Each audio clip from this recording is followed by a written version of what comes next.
straight, just give me a beat, mate.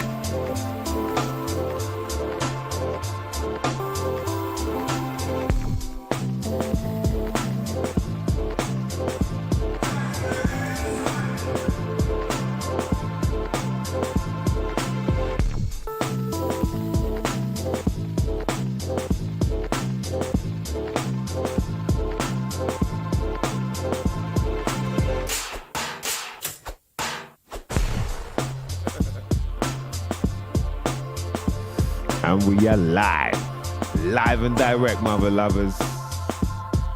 Yep. You're damn right. Back again, right here, midweek, Wednesday night.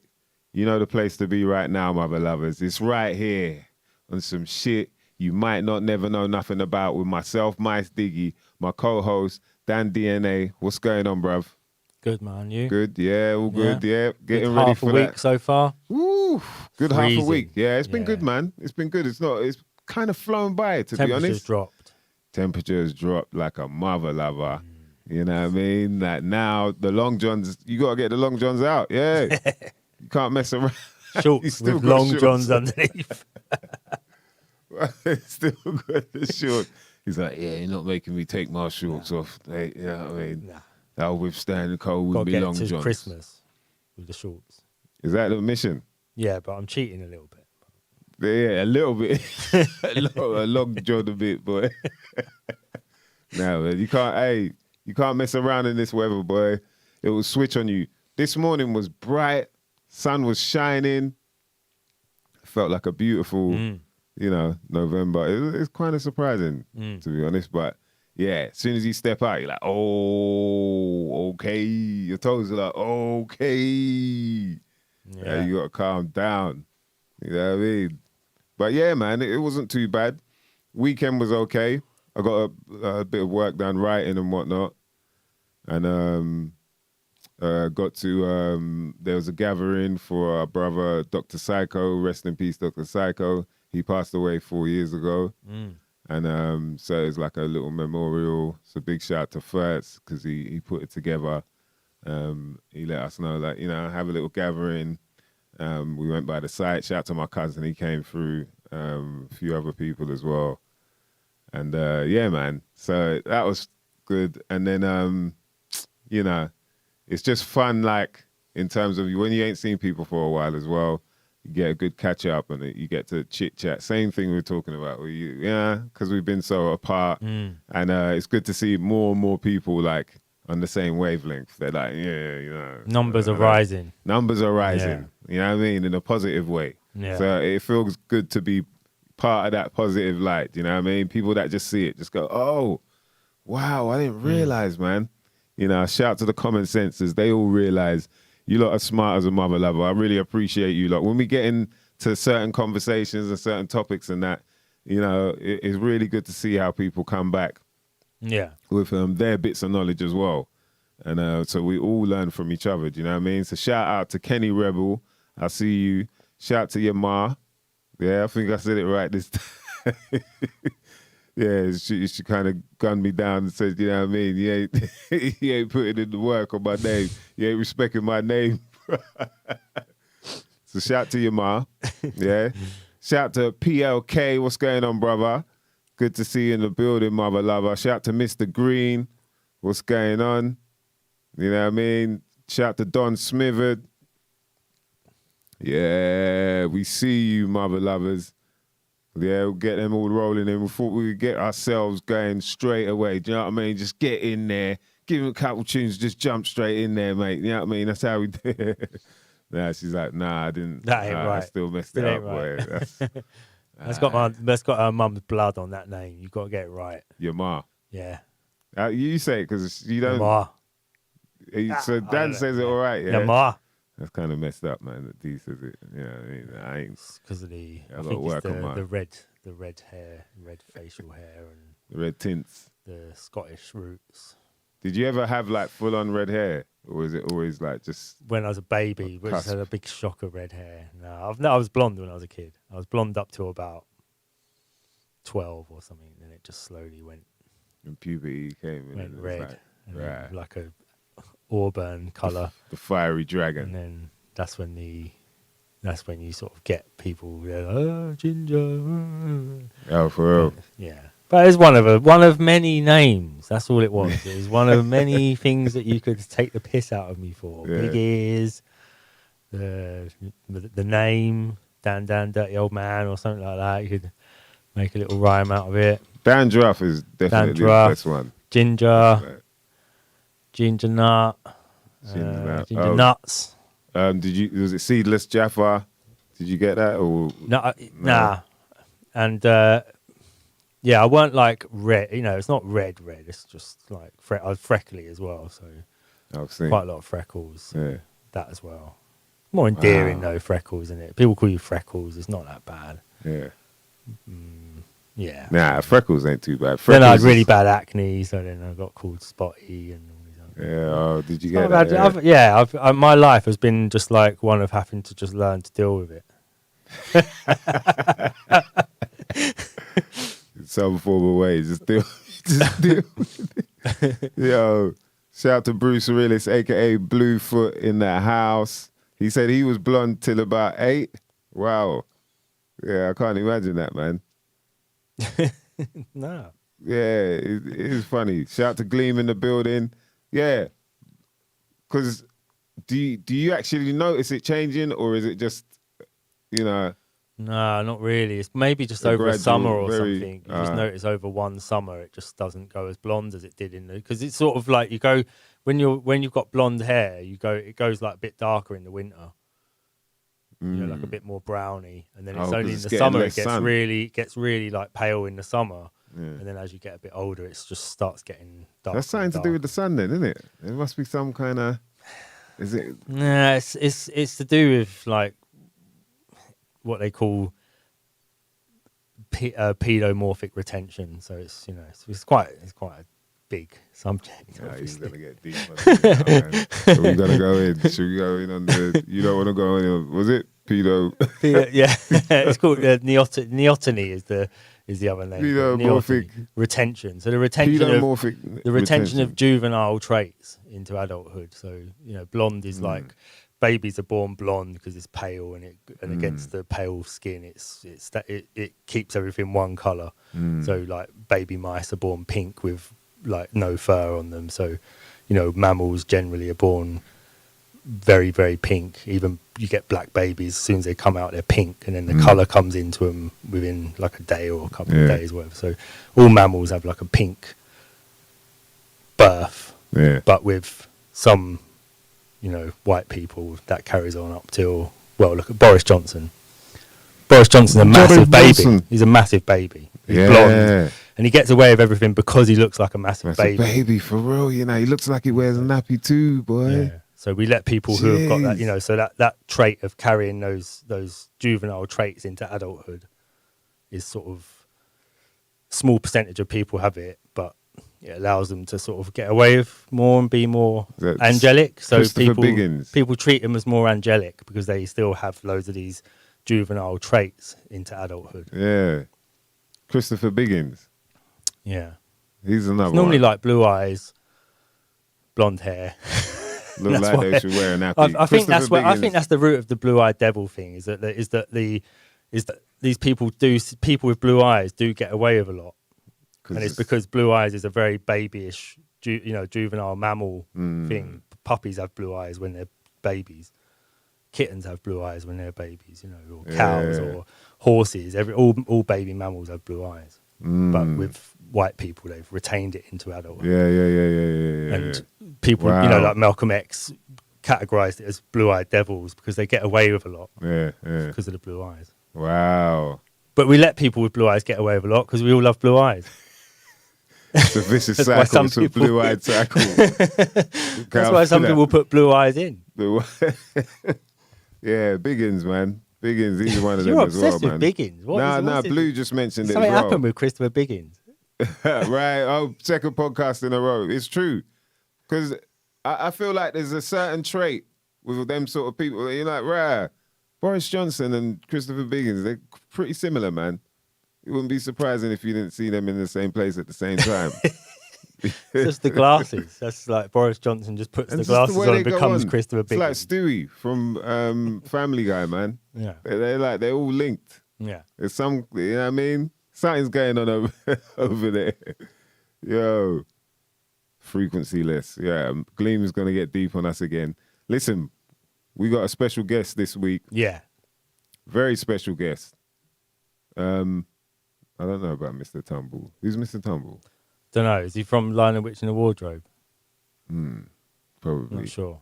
We'll find out later on. It's probably might be a kid's investigate that. Yeah, man. We got a special guest coming up right about now.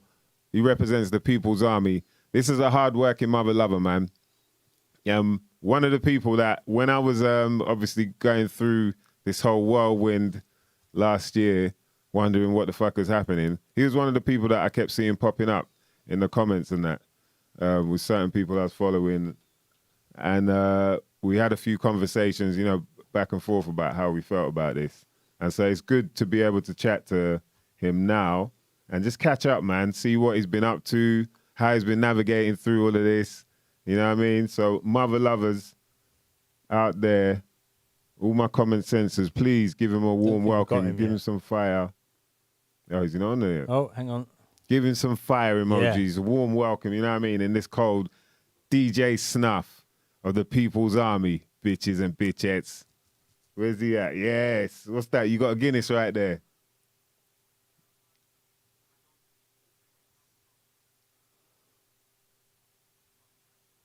Hold on. Oh, for real? I don't think we've got sound from There's no. from Snuff yet. What's that? Cherry juice. From where?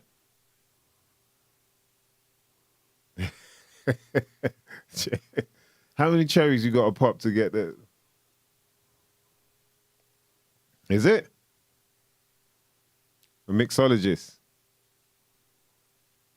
Right. Yeah. I was wondering, because a mixologist, wouldn't a DJ be classed as a mixologist as well? DJ Go and all that lot. Remember back in the day? Yeah. Their name is the mixologist anyway. Yeah, mixologist. I never do. Yes, bruv. How you been, man? I've been pretty well, man. You know what I mean? Considering. Good to see you. Yeah. I know, man. Certain things to navigate, but I've been taking my time to find the best way to navigate it, and I think I've coming up with some good formulas to do so. I know what you're saying, man, because you're a guy that very much known for traveling around the world a lot. Up until the start of 2020, right? Yeah, how was you? What was the impact like? Take us back to back then, what it felt like for you, what you were going through. What when lockdown was announced and shit like that.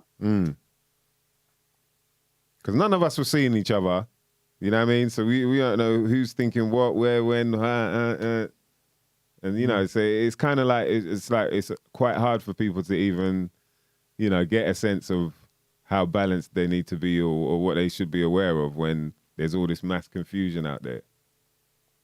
But I saw you were on it already from early. Mate, I've been on it since since Belfast, bro. You know what I mean? Yeah. That's the thing. I grew up in the Troubles, and I'm quite aware of how the government's not a real government. It's all a massive controlled op. You know what I'm saying? But yeah, I think before we got locked down, I knew we were going to be locked down because at the end of 2019, I saw the scaremongering start, and I knew it was coming our way. And I could see the press building it up in so many different ways, you know, from just the murmuring fear mongering, and then the sort of like pop sensationalizing of it. You know, do you remember when Cardi B was doing the whole coronavirus is coming? Yeah. I remember that was video. before we all got shut down. But that's the time when I think I was mentioning it on the Facebook, and I reckon we're in for a bit of a shit show here. Yeah. You know. So, and people were like, nah, whatever. This is like, here comes the lockdown. People are saying it's going to be, what was it, 2 weeks to flatten the curve, right? Yeah. And I remember at the time I was saying, like, there ain't no coming out of this. This is step one of many, many, many steps. Mm. And I think you remember because I don't use the Facebook no more, but some of the last 2 or 3 posts that I put up was basically about what is happening now and what I can see coming. And I also put a lot of advice on how to protect your health and energy. And I remember getting a lot of mixed replies. Well, you don't. Did you? You were Was one of the you? ones I remember being like, yeah, safe for the information. But then there's also a lot of people like saying like, oh, here we go, tinfoil hat territory. You know what I mean? Yeah. And Tinfoil. because of what I've learned, I applied it to myself immediately and came off the Facebook because I knew at that time it wasn't a good time to put yourself in the line of fire that's going to cause any type of anxiety or stress, you know? Yeah, jeez. You know what's funny? I did the same thing. Like I've still got it, but I just didn't use it. And I was like, wow. When I went back on it, I was like, damn, I haven't been on it for about over a year. I might have just posted like linking through to it, but not really use. And it was because of that reason, because I know, but I can't remember. I think it must have been your post that I seen, and it was talking about how germs work and all that, and or something like that. And but I didn't, you know, it was after then I didn't really go on there again. Do you know what I mean? But yeah, carry on though. I didn't like the energy. I didn't like the energy that I was receiving, and not even just over that. I just knew that it was about to get really, really tense on there with the general polemic discordance and arguments, because it's an emotional. People are so emotionally triggered, and that's how they kind of like been managing to implement what's going on, through triggering people's fears and so on. And they've been doing it very well. But one of the things that I knew about Facebook in particular is that they patent their own frequency of blue light, and they also have their own patent on a flicker and a pulse. And it's weaponized and designed to keep you entrained, like your eyes basically glued to the set. Serious? Yeah, man. And through the triggering of the flickering light, it can also they can weaponize bacteria to move in a particular pattern or have a particular behavior depending on the light frequencies and the flicker rate. So when I was looking at how Facebook was moving, I thought I don't want to be staring at this screen. I'm going to come away from the screens. I'm going to come away from like trying to argue with anybody, because at that time I was thinking, for all I know, there's some sort of germ warfare going on, and all I want to do is study and take some time out to really get the grips with what's going on in order to protect myself, and also hopefully be able to share more information with other people when I learn it. I think I'm a lot more informed now, but at the time, because so much stuff was up in the air, and you're looking at all the different sort of potential possibilities of what is going on. Yeah, I really wanted to take that time to ensure that I was well prepared and defended, like build my body fortress up, and also try to connect with people that are a little bit more not clued up about what's going on, because it's not so much the idea that you know exactly who all the players are, what exactly is going on, but the one thing that I knew for certain from the jump was that what I'm just going to call Babylon. Yeah, I know how they move worldwide. I know the United Nations is a mafia. They're a bunch of crooks. I know the World Health Organization are a bunch of crooks. I know the CDC are a bunch of crooks. I know the International Monetary Fund are a bunch of crooks. I've been learning about the World Economic Forum, and now I know a lot about those lot, the Klaus Schwab and that whole family. A bunch of crooks. And I know the history of like the Wellcome Trust. Like, for example, in Ireland, Wellcome Trust was GlaxoSmithKline, and they used to experiment on orphans, for nearly a century. Best part of a century. They probably had another name up until about a century ago, but from the outset of when they were around, I actually worked with the Catholic Church, because the Catholic Church were doing, what you could basically call social engineering. Yeah. in regards to, like, say when a single mother is having a child out of wedlock, the mother would be shamed and the child would be shunned, like as a bastard, you know. So people don't want to know about the mother or the child. So the mothers are going to these like homes, and the children are going to orphanages. And then the GlaxoSmithKline were in charge of, well, they had free reign and access of these kids and the mothers, and they were doing a lot of experiments on these kids for a long time, working alongside the church and alongside the Health Czar of Ireland. You know, so that's just like local that I was aware of. So I'm also been interested in naturopathic medicine and herbs and nutrition for a very long time. You know, I was following Sebi and the likes from long before Sebi passed. Yeah.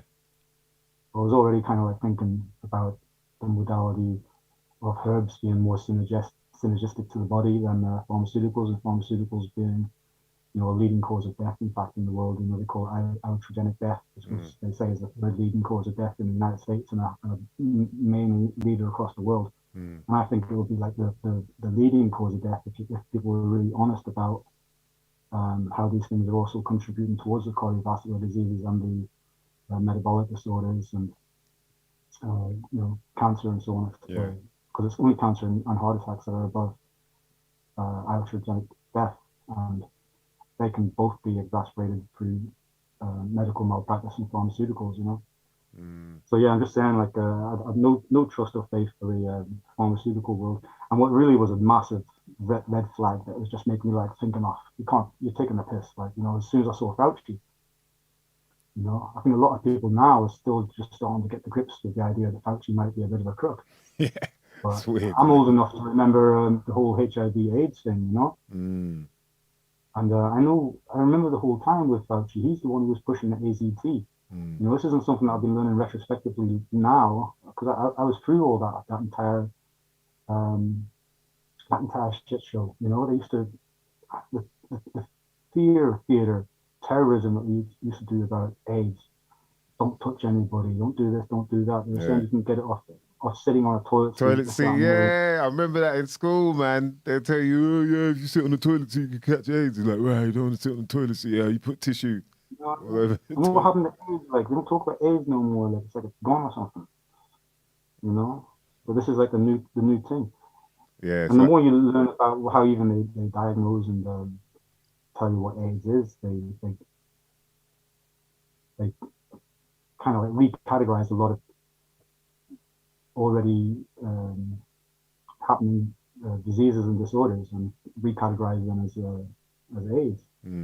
You know, or they put them underneath the AIDS banner, you know, because it's like acquired immunity disorder, right? Immune deficiency originally was a wasting immune disease. deficiency syndrome, acquired immune deficiency syndrome. Yeah. That's right. Yeah, which is like a kind of a wasting disease, you know. But I remember at the time when all that first popped off, they were talking about it being in the gay community and all that, and then the gay community was outraged that they were being targeted, and then they moved it over to like the junkies, and then they started saying it was black people and it came out of Africa and it came from monkeys and all, kept changing up their story, you know. Yeah. But what I did understand was that the animal nitrates that in the poppers and so on, it was really popular in the dance scene in the States back then. Those animal nitrates are really damaging to tissue. So a lot of people were getting sick, you know, and then they just started to cluster all those things together and say, like, this is this new thing, and here's the solution we got. Everyone needs to be terrified of this. And what they did with the AZT is very reminiscent of what they're doing right now with the injections, because they were basically forcing it on people. You know, I remember like there's a couple of documentaries you can watch. I think it was The House of Numbers and another one, and then there's some really good presentations from Dr. Stefan Lanka. Oh yeah. Definitely worth checking out. Yeah, Stefan Lanka is definitely worth checking out. Yeah. But they were talking about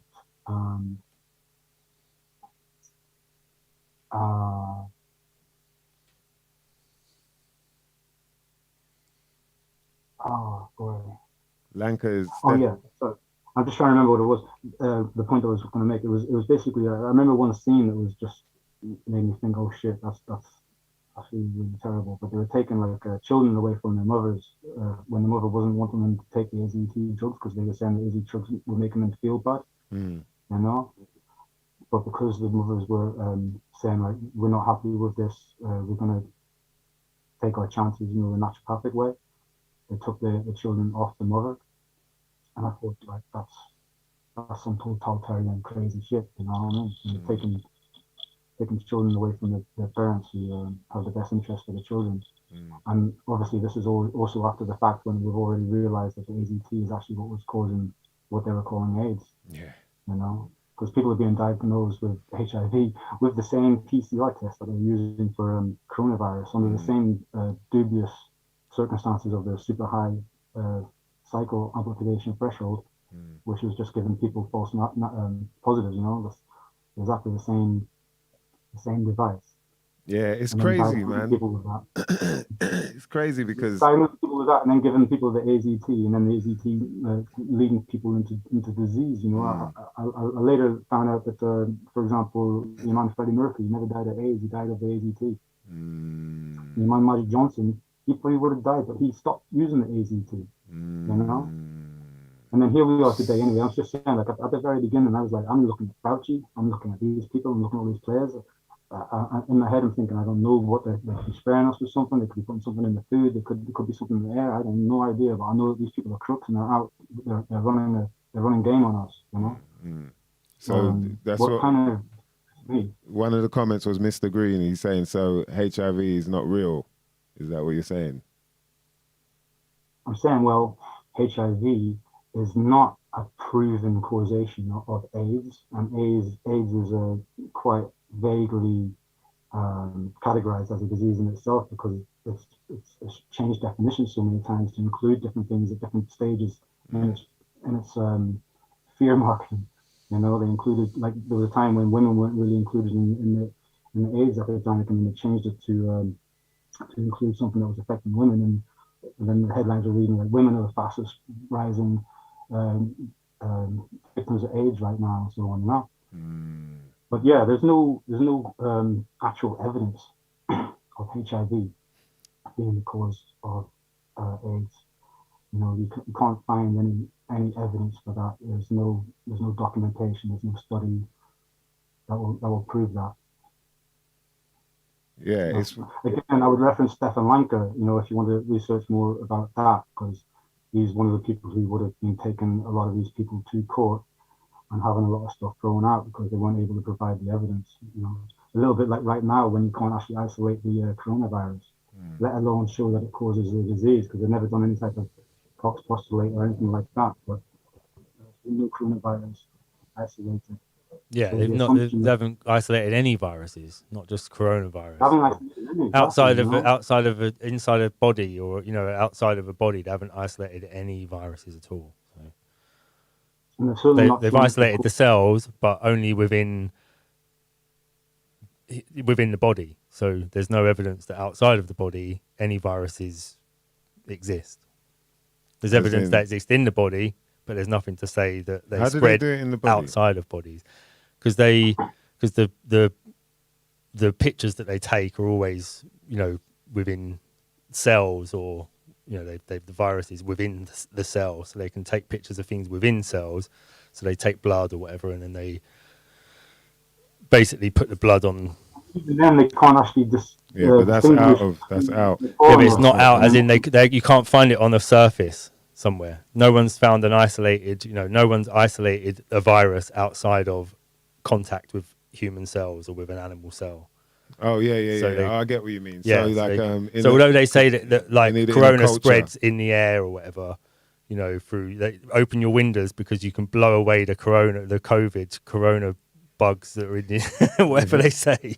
No one's ever actually isolated any viruses in the air. They're always within cells or next to cells, or it's always to do with cells. It's never and there's nothing to say that they're not just capturing something else that's already in the body, or that the virus is generated within the body. That's the other thing. There's no real evidence either way that they're not generated by the body or that they are generated by the body. Sorry, carry on. Sorry, Snuff. I'm just looking from the notes actually because there is a report that says that they have isolated the coronavirus. Yeah, so what I did was I went through the whole methodology of it, and it's a piss take. The yeah, it's a piss take. Look, I've written some of it down here. Basically, they take fragments of the genetic. They'll take a swab, from someone who's showing symptoms. Yeah. They'll take material from what would be considered sick lungs from someone who's been showing symptoms. They're taking like 56 million fragments of these RNA substances and add them to an unpurified sample, mix them with a monkey kidney cell, which is called Vero E6, a human liver cancer cell, CCC81, human embryonic kidney cells, HUH7.0, a human lung cancer cell, 2932, and a diseased pathogenic cancer cell from a monkey kidney cell, again, aborted fetus cell, and bovine serum,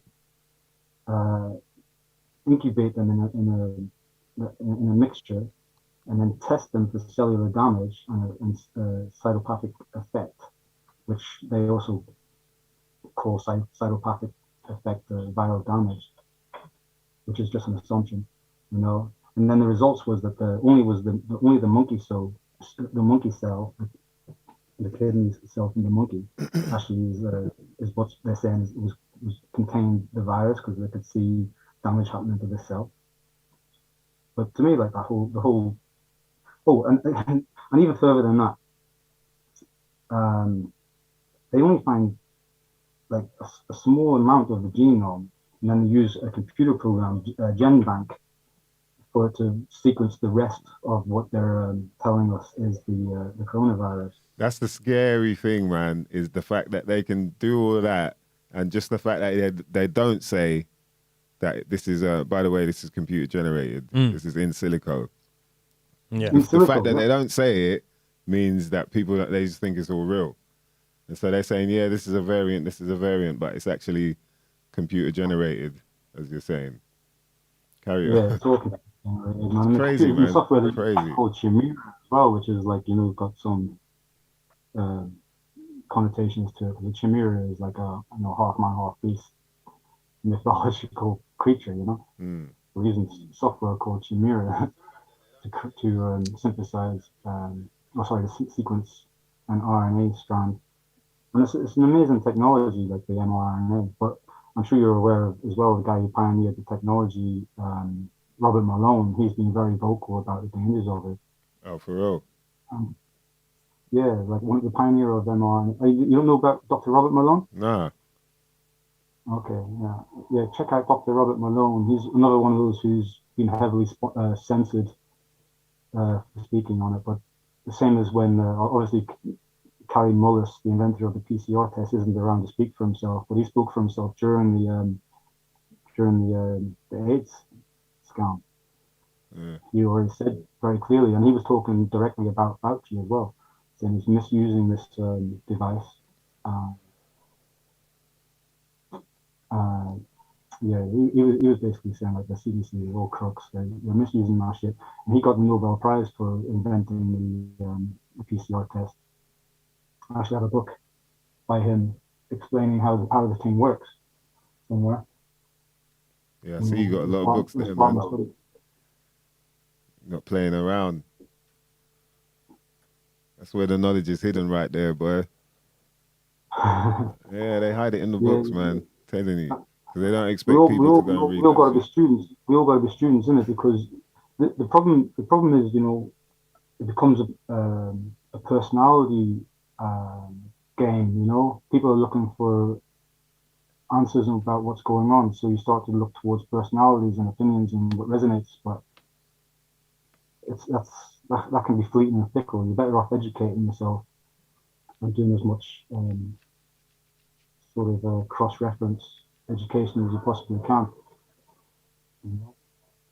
I actually came out of 2020 thinking it was a very good year for me, because I got myself certified in nutrition and in calisthenics, and I started my foundation in human nutrition. So I'm going from a bachelor's right now in human nutrition, I'm in the process of setting up a little business where I'm dealing with a variety of herbs, functional medicinal mushrooms, and specializing in algae. You know, because I know like the Irish moss is very popular right now, but I'm dealing with a variety of algae, the Chondrus crispus, the bladders, the dullus. Conscious Crispus. Chondrus crispus would be the Irish moss. Yeah. Oh, I thought that's what you said there. Yeah. What's that? I thought that's what you said, Conscious Crispus. Yeah. Chondrus crispus. Yeah. What else you got?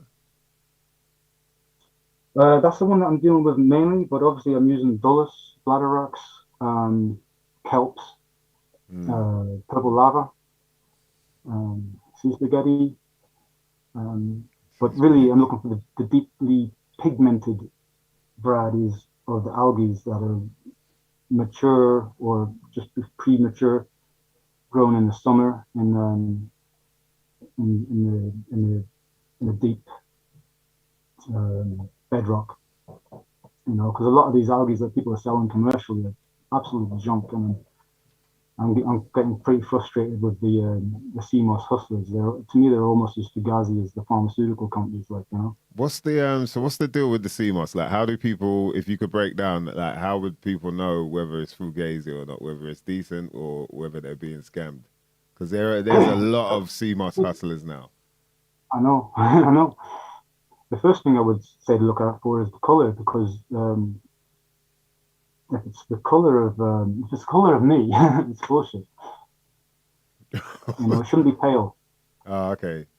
Oh, so it should be a pigment. Oh, like you were saying earlier, you're looking for more pigmented. So it should be a darker CMOS, like more green or brown or red.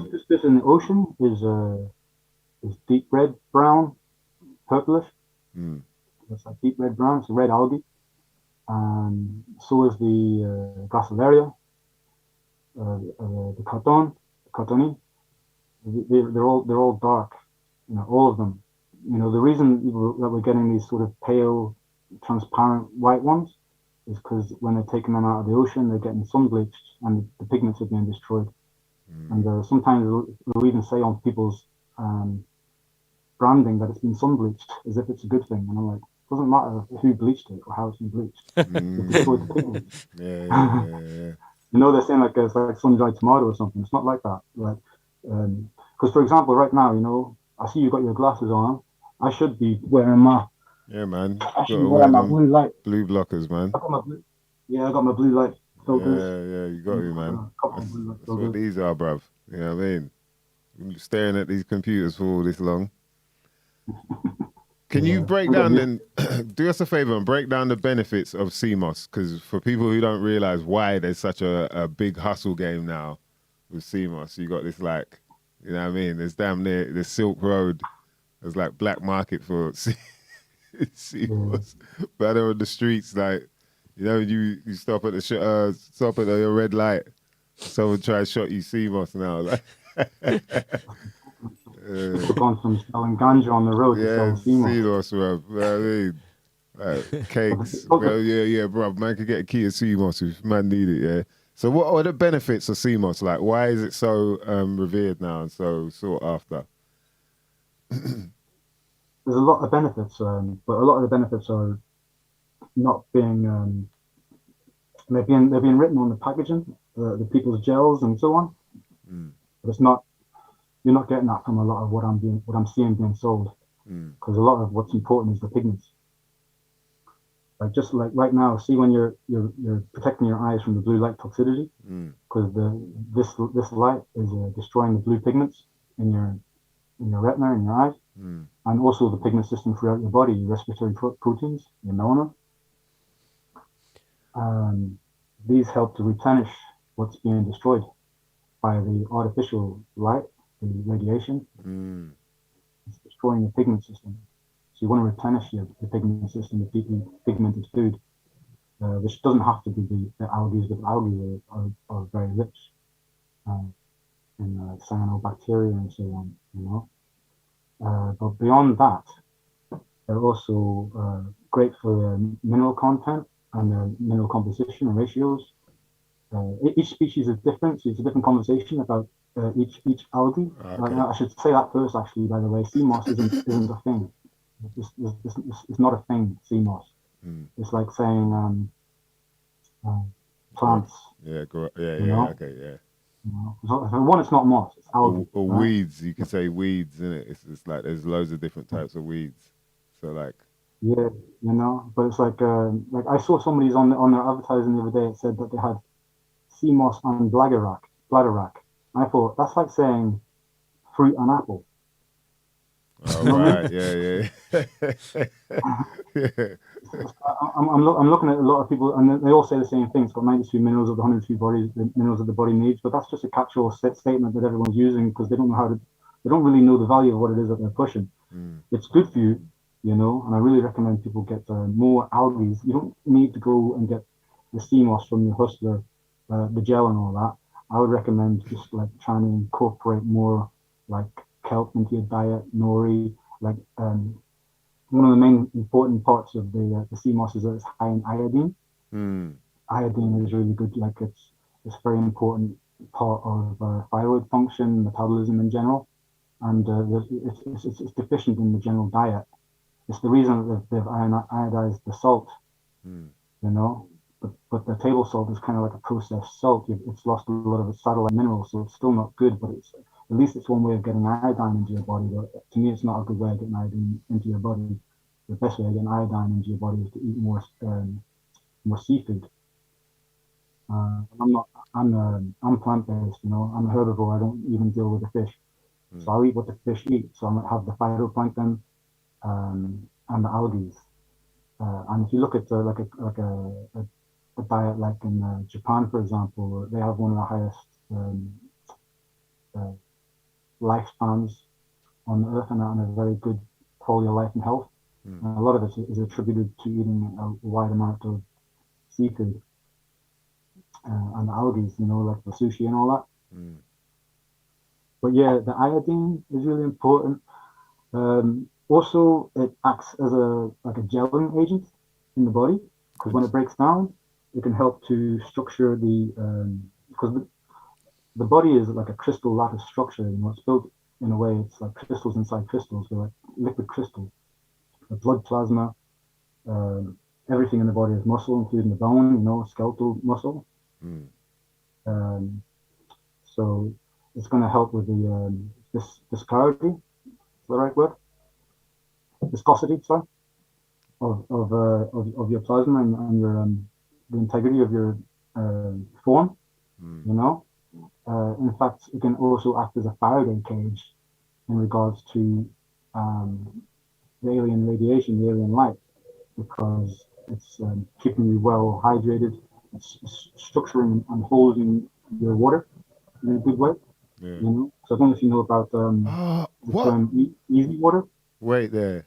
You said keeping so structuring you holding your water. Uh-huh. No, I mean like we are made of water, right? Yeah, yeah, yeah. We are like, we're almost 90% water. Some people are going to say like 70, 80% 70, water, yeah, but yeah. really break it down, we're like 99% water. Mm. You know, and it's structured in a gel. Structured water, yeah. Plasma. Exactly, you know. So the polymers, the carrageenan and the agar, whatever it is you're going to be getting out of the gel, is going to help to strengthen and structure your water, especially when you combine it with living a natural lifestyle of being underneath natural light, because the light is one of the main important factors in relation to metabolism.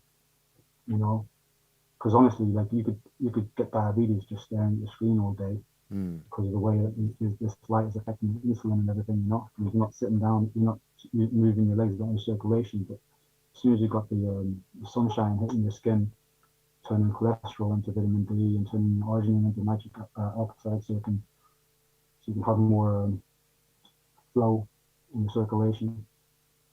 But So that God, man, there's such a plethora of health benefits to the Irish moss. It's got a good profile of B vitamins, you mm. know. So you want to get your B12, folate, all of that there. Oh wow. So that's how vegans can get their B vitamins quite easily. But Then. man, if you have a teaspoon of chlorella a day, and you'll be that's you for your B12 and your iron. Like really, you know. So I can make a juice with some Irish moss, throw some chlorella in there, put some more greens in there, put a load of ginger, something like an apple or something, sweet it up, and that's the vibe, you know. Or you can make a salad and throw phytoplankton and chlorella on it.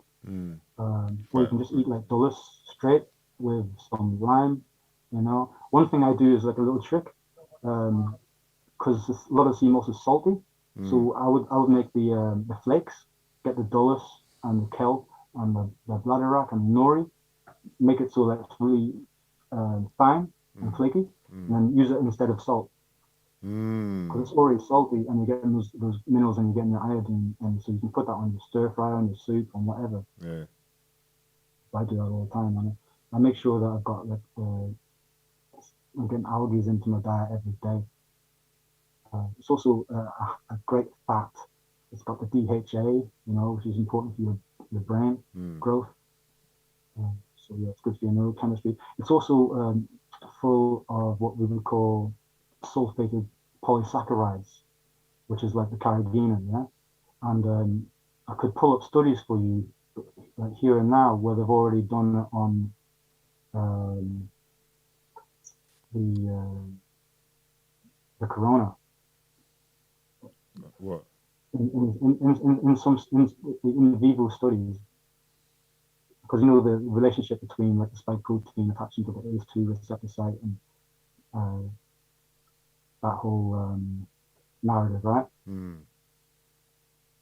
The sulfated polysaccharides, they act like an antigen. You know, they have the shape like a little fork that will clip onto the spike protein and take it out of action, and then it'll be pulled into your lymph and disposed of.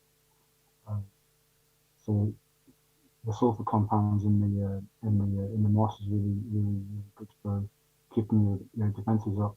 It also helps to feed your bone marrow. And if you know anything about bone marrow, that's where all stem cell differentiation comes from. Yeah. You know, so as long as when you're feeding your bone marrow, you're really feeding you're putting money in the bank. Yeah. So, you know? provides your Because blood, every day right? your blood is taxing your bones. Like if you're deficient in any mineral, it's going to come out of the bones. And if you ever notice, like everybody's granny is shrinking, right? And it's because people are having shrinkage in their bones. And the reason people are shrinking in their bones is because they're just using their bones as a bank for what they're not getting out of their diet for consumption. You know, people are wearing that down and not replenishing it. So the algae are a really good way of replenishing essential minerals, fats, and just compounds that are neuroprotective and protective of physiology. But again, it's a dilemma, because now people are shotting it like on road like it's nothing, and they're selling fugazi stuff with all these types of health benefits, without even going into detail like what I'm badly trying to express actually. But people are just saying the catchphrases, the 92 minerals, blah blah blah. That doesn't really mean anything. You could just eat rock and say the same thing. You could say this rock has got 92 minerals in it. Like, it's not about the minerals, it's more about tissue salts and how it can be absorbed and become useful to the body. And it's also to do with ratio as well, because if you want to get a little bit more esoteric on it, the ratio of calcium and phosphorus in the Chobnus crispus, for example, is perfect. I know we spoke before about Weston A. Price. Yeah. You know, in this book, this book was a dietitian traveled the world in the 1930s, looking at people who are in their optimum health, primarily in isolated, untouched communities, living indigenous lifestyles and diets, and all across the world, like Asia, Central America, even the north coast of Ireland. We had some kind of like remote dales, which is the closest things related to me. And it's interesting to see what their diet was. But everybody who was eating a diet that was natural, but not just natural, it's also the cultivation methods. The soil is good. Um, the soil was rich in its microbiome. No, not micro. The what's the right word there for the what's in the soil? All the life in the soil anyway. It's all there. It's active. Because now the point I'm saying is that these days the pesticides and over monoculture of crops has really destroyed the soils, and it's taken a lot of because the plants are basically breaking down the minerals, soaking them up and making them bioavailable to us. But the plants are not going to have anything in the plants if they're being grown in deficient soils. So back in the day, or in natural habitat, if you're living in the jungle, everything is rich and nourishing to you. This book was showing the like first generation away from that dietary lifestyle, a natural native diet. People were falling apart straight away. The people were coming down with tuberculosis. They were coming down with the drawers were getting out of shape. Everybody had really bad teeth. Because this guy's a dentist. He was mainly studying the teeth. But it wasn't just the studies in this book shows you, it wasn't just the teeth that were improved by bringing the diet back to a native diet. They were also getting their cognitive function back. Behavioral disorders were being sorted out, because there's so many things that are related to diet that you wouldn't be surprised about, like including just being an arsehole. Yeah. You are what you eat, they say, innit? If you eat And arsehole. it's really, You are what you eats. No, it's true. Well, whatever you're eating, like you're saying, if it's not eating, so if you're eating cows and they're not eating grass that's nutritional, then you're more likely to be. yeah, and if that's yeah. because like I say, I'm a herbivore by choice, but I always say to people who eat the meat, you're much better off eating like a wild game. And even in the commercial aspects, I'd even suggest like people probably you'd be better off maybe eating something like turkey because it's less fucked with. Yeah, the least I mean, the least I'm farmed. talking about the store-bought shit. Yeah, the Huh? least farmed food that you can eat, the better. Really, if you want to eat red meat, you're better off eating venison than you are cows because it's harder to farm venison. Although you can keep them in enclosures, they need to run around to be able to get the meat to be any good, which means they can go and eat what they want. And so even if they're feeding them at one place at night or in the morning, they've got time to run off and eat what they want. Yeah, So it's going to be better. It's going to be more free range than a bloody factory farmed cow. It's not much better for the vegetables either, because now that's the point I was making about how it wasn't just the foods; it was the methods of how they were growing in these rich fertile soils. Now we have like not only deficient soils, but plants that have had their there's a pathway in plants. I'm not sure if you're aware of them. It's called the Shikimati Pathway. In the Shikimati Pathway in the plants, that's where they create your aromatic aminos, like the tyrosine, the tryptophan, and the phenylalanine. And it's their job to trap and metabolize light, and when we eat them through our diet, our diet,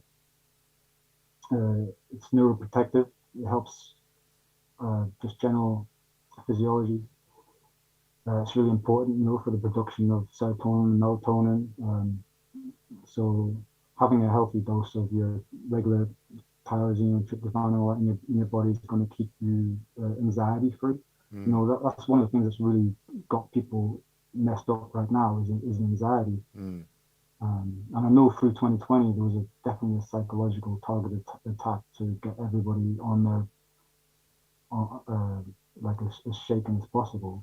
I mean, I was suffering with anxiety through 2020 as well because as much as I'm aware of what was popping, that was also a stressor because I noticed that everybody around me was like kind of going along with it, and that was freaking me out.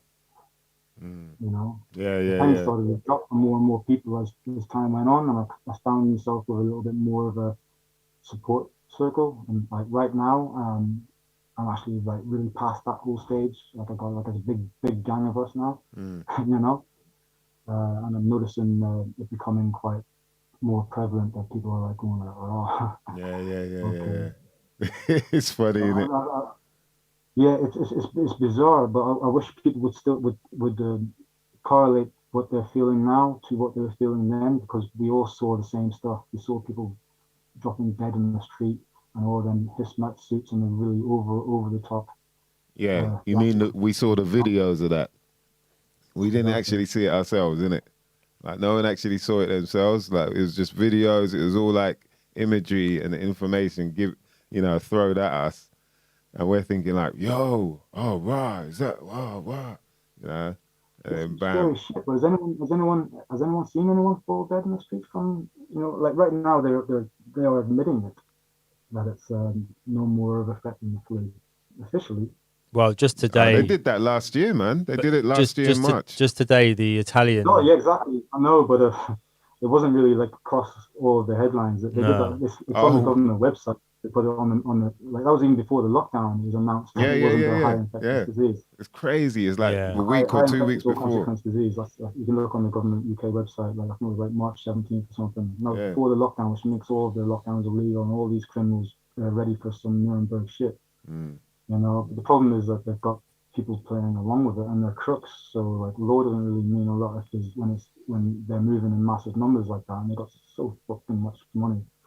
And then, like all these fact check sites as well that they fund are seems to be all it takes to discredit any type of information. mm, mm. In the same way that you got like a Nobel Prize winner like Luc Montagnier or the guy who invented the mRNA, Robert Malone, or so many of these doctors. I've written quite a lot of their names down because I'm always trying to put people onto different,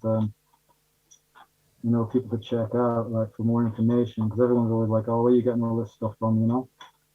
DJ I don't Snuff really seem to be playing having it. that problem as much now, but before, especially on my street because I live in a housing cooperative, which is a curse and a blessing because it's a blessing because of the collective economics and the community and everything. But it's also a curse because we basically, as a street, went into lockdown. You know, like I shared a house with about 7 other people, and where there's a couple of people that are uncomfortable with other people coming into the house and they're looking to sterilize everything. Yeah. I have to at least respect their anxiety and not try to rub nothing in anyone's face. So I was Yeah. kind of like just staying a little bit humble about that. Yeah, that's love, man. Like it gets to that point where you realize like the anger, once you get past the anger, then you realize like, oh shit, these people are scared, man. Like the Oh, of least, course. the worst thing I could do is make them even more scared. You know what I mean? And so it's just like, all right, you just have to kind of, like you said, play along with it and kind of bite your tongue. That's what my sister was saying. Because my sister was listening to me for quite a while. I was kind of hoping that I was going to plant some seeds because I knew that the injections were coming. I knew they were coming quick. Yeah. Because I remember it was one of the last posts I put up on one of the groups that I had on the Facebook. I was saying like I think I shared something from Buju. Because Mm. Buju is another person who's had his eyes. I'm very grateful for Buju Banton in this time. Mad, isn't And a it? few other people like that. But I posted something from Buju, and I think he was saying, "Don't take the vaccine." Yeah, yeah, yeah. And this was like March 2020, and I posted that, and I was getting comments like saying, "What vaccine? There's no vaccine." I said, "Watch like this time next year, though. Yeah. If not sooner." Like, and I said, "Well, that's impossible. They can't do this, that, and the other." I said, "Listen, watch. Like, they've got it ready. Like, they're scaring you now." And like like we're in early days of where they're going to take us. Like the jobs are just uh, part of the process to get us acclimatized to bending our will to that and Mm. bringing in what we know of as the biometric systems and the cashless society and the social credit score tied into carbon credits. Like they're coming right now with the climate chat. The climate chat's all they talk about carbon and they want to monetize carbon and tied into your carbon footprint and give you carbon credits based on social credit systems, you know, like they have in China. Well, in China they've got the social credit system, but haven't tied it into the carbon credits yet. But if you really peep what their plans are, you know, through the World Economic Forum and the Wellcome Trust have got a project called the Wellcome Leap.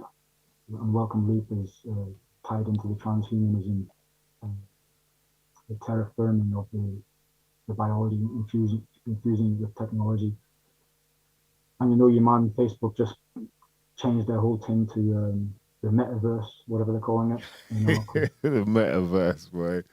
The yeah, what do they call it? The next Metaverse? universe. The metaverse. Isn't it? No, Yeah, meta. Yeah. What's And in a name? You know, What's it? Yeah, there was what is a in the Black name? Mirror episode that reminded me of that one so much. Do you remember the Black Mirror where your man has an avatar and he goes on to like an X Factor style thing to get vengeance for a girlfriend of his? Oh, yeah. As a comedian and all that. Is it that one? No, Yeah. I'm messing it up. Um, No. I'm thinking of X-Files, did you say? No, you're saying Black Mirror, innit? Black Mirror. Black Mirror. Yeah. No, yeah. sorry, man. I No, messed I that forget up. the name of the episode, but there was an episode. It was freaking brilliant. Yeah, it was freaking brilliant. But it was really it was showing you like everyone's living in like single room spaces with all of their technology, and their friendships are mainly done through avatars. People are going to work, they're going to sit in studio audiences, they're going to rave. Everything's done through an avatar. Oh, yeah. I remember this one now. Yeah. Go on. Yeah, that's what I'm talking about. That's part of the predictive programming that they always show us, like what's coming, you know. Shout to But it's a Kenny choice, Rebel. you Kenny know. Rebel says collecting metadata. That's exactly it, boy. They changed the name to Meta just to show you they're collecting metadata. Yeah. Kenny Rebel with that one.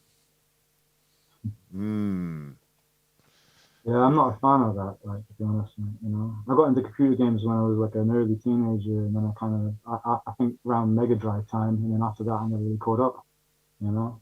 I used to go around my friends' houses and they were playing like some FIFA thing on a headset, just completely ignoring me, and I'm like, I'm gonna go and hang out with some people that want to talk. Yeah, I did. You I mean, know? I went through the era of like arcade games and playing like you know Street Fighter. Them days it was like Street Fighter, Mortal Kombat, That's like you going out with your Mario friends, though, isn't Kart. it? You're So blazing and all socializing. that. You've got two-player games Yeah, and all that. Like you're next but to each other. I realized from then I was like, yo, if I get one of these, I ain't gonna want to go out. Like, I'm just gonna try and be clocking it. I was like, nah, it's gonna waste too much time. So I'm glad I didn't, boy. Especially Yeah, but now. what cracks me up though is like when you see these Yeah. games like Sims, where they're creating these universes and lives for themselves, and I think, well, why not just like apply that to real life? You know, let's make today's task start a business. You know, let's make today's task to build a platform for artists or something. You know, let's make today's task go to the woods. Let's go swimming. Yeah. For real, it's like it is that thing though, isn't it? You'd rather just sit at home and build this world that you think you're doing something positive. You think you're doing something, you know. And because they feel so much social anxiety about being around each other, you know. But you know me, I've always been a builder and trying to create platforms and events and have people around. And Yeah, hard working. that's a big part of what I always try to do. It's what I see myself as in regards as an artist. I don't generally just make products and art. I always make like happenings and events. You know, some of them are better than others, you know, but some of them are spectacular. Like, you know, I get inspired by theatre, and I like to put what I've learned from going to see theatre into a stage show. You know, even if everybody involved doesn't know the full scope of the show, I have it in my mind what role they're playing on the night. You know, and how it's all going to fit together and how the whole event's going to roll out. It's about providing a good experience for people to have some good energy and some joy. Yeah. You know, or to live and learn, because like Speaker's Corner was really quite politicized as well. You know, I used to say it was free entry, free speech, and all that. You know, because my love of hip hop was that it was speaking truth to power and that. You know, And in fact, in 2020, I feel like hip hop let me down. All right, Damn. before we get into that, can you break down your role in Speaker's Corner and like the beginnings there? Yeah, sure. Okay. Well, I mean, I'm talking about Speaker's Corner, Brixton, not Hyde Park, for people who don't know. But the name was obviously taken from and inspired by what goes on in Hyde Park, Marble Arch. They have like a, I don't know if it's every day, but it's regular. They have people standing on pedestals and their soapboxes, just ranting and arguing and debating. So we took that to Brixton and we called it Speaker's Corner Brixton. But we did it was more for rap and spoken word, and sometimes song, but word sound power. And mainly rap, because, you know, I was rolling with a lot of just heavy punching MCs, you know, especially at the very beginning of Speaker's Corner. It was me and Manage. We were the sort of like the tag team, little gang that were helping making that run. Me and Manage, and also my friend Steve was an all city king, graffiti don. He was running a graffiti supply shop in Brixton Village Market, HQ Frontline Hip Hop Supplies. But basically, we launched Speaker's Corner at Bar Loca, which after a few months became Brixton Jam, because Brixton Jam had only just bought Bar Loca. But when we launched, it was Bar Loca. Jeez. And I think I had, on the very first night, this free entry event, Poisonous Poets, Elite Team, the IRS, Managing CLG, Conflicts and all of that crew, Logic, the Craftsmen, which was like Frantic Frank, who was English Frank back then, all that gang. I think there's probably even Big L and Skeen, you know, a real wide variety of artists from around the way. The IRS from New Cross.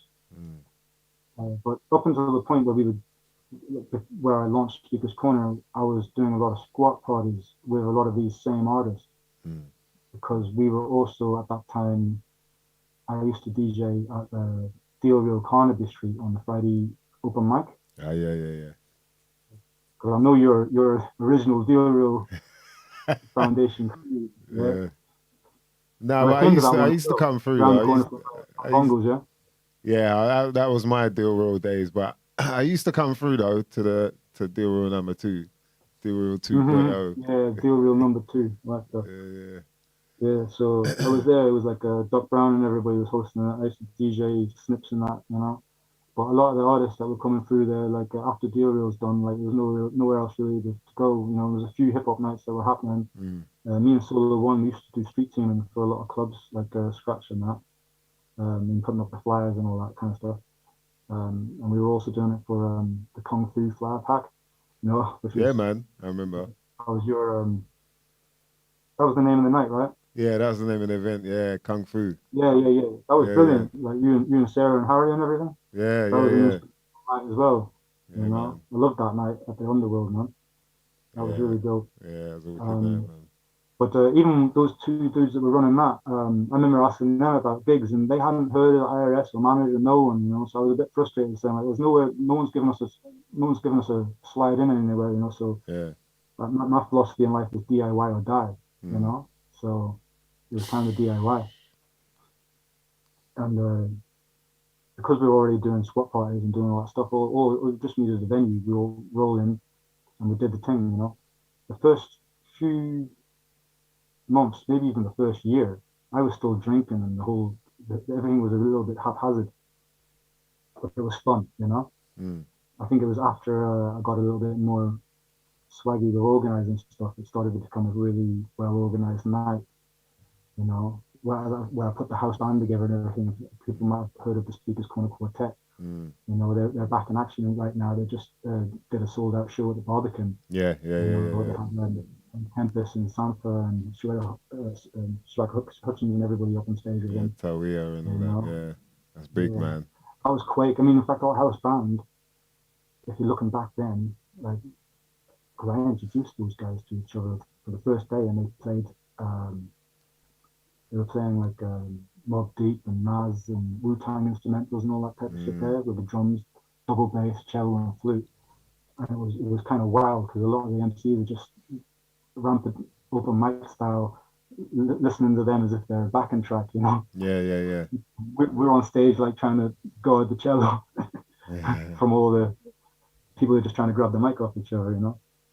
But it was fun. It was really good time, good energy, and in the trenches of a very uh, uh, I don't know how to describe it. You know, had a really good energy, and it got such a good reputation after a while. People were coming from everywhere wanting to perform. You know, like we had even on the second day, the foreign beggars were performing. I think we had Anti-Heroes, which was Solar and Lee Scott back then, and got so many good artists. You know, we even had people coming over from America and jumping on stage with us as well when they were touring.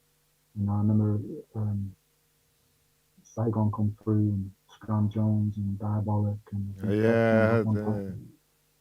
you know. So, and that's the other side of what we were pushing was it was political, it's social narrative, you know. Um, like my philosophy was like everyone can get up there and chat whatever they want. It was free speech. But at the end of the day, like the hosts are kind of like coming from an angle, and the event is kind of coming from an angle. So overall, we're leaning in a particular direction, which was on an activist style tip. You know, because we'd also have speakers come down. We had speakers from the family of John Charles and Menzies. We had families that were seeking justice from Lambeth Police Station for deaths in police custody. You know, one night after our show, we marched the entire club up to Lambeth Police Station and got everybody in the club to fill out a complaints form. We were there for hours. Wow, serious? You know, yeah. It was. I think it was one of the contributing factors for having us closed down, actually, because you know our event was packed with graffiti vandals, you know, and they were all on the watch list. Yeah. So that's what we were dealing with in regards to topics and that, you know what I mean? And also, even in the other room, Keith Lawrence was DJing along with my friend Bashment Bish and Dark. And Bashment Bish Lawrence, name got Bashment in his name, right? And we're in Brixton, and apparently you're not allowed to have Bashment on a flyer. Oh shit! You're not allowed Bashment on the flyer in Brixton? Not at that time. Wow. No, it's probably something else now, drill or whatever. You know what I mean? But at the time, you couldn't be promoting Bashment on the flyer. You know, so they came to the venue and demanded from the owners there that our event becomes a members only event, and that the security have to have a camera on their caps. That was the ultimatum to keep the night going. So I decided, well, I'll call it a day then, innit? Oh, for real. Yeah, but we didn't disappear. We actually went around the corner into Cold Harbour Lane into a Shubs, and it was a really good timing because the smoking ban had just come in, and now we'd come to the Shubs where everybody could get away with smoking herbs and that inside. You know, and it was like a little members thing. So what the name we used for that was People's Army, which is one of the reasons why People's Army really took off.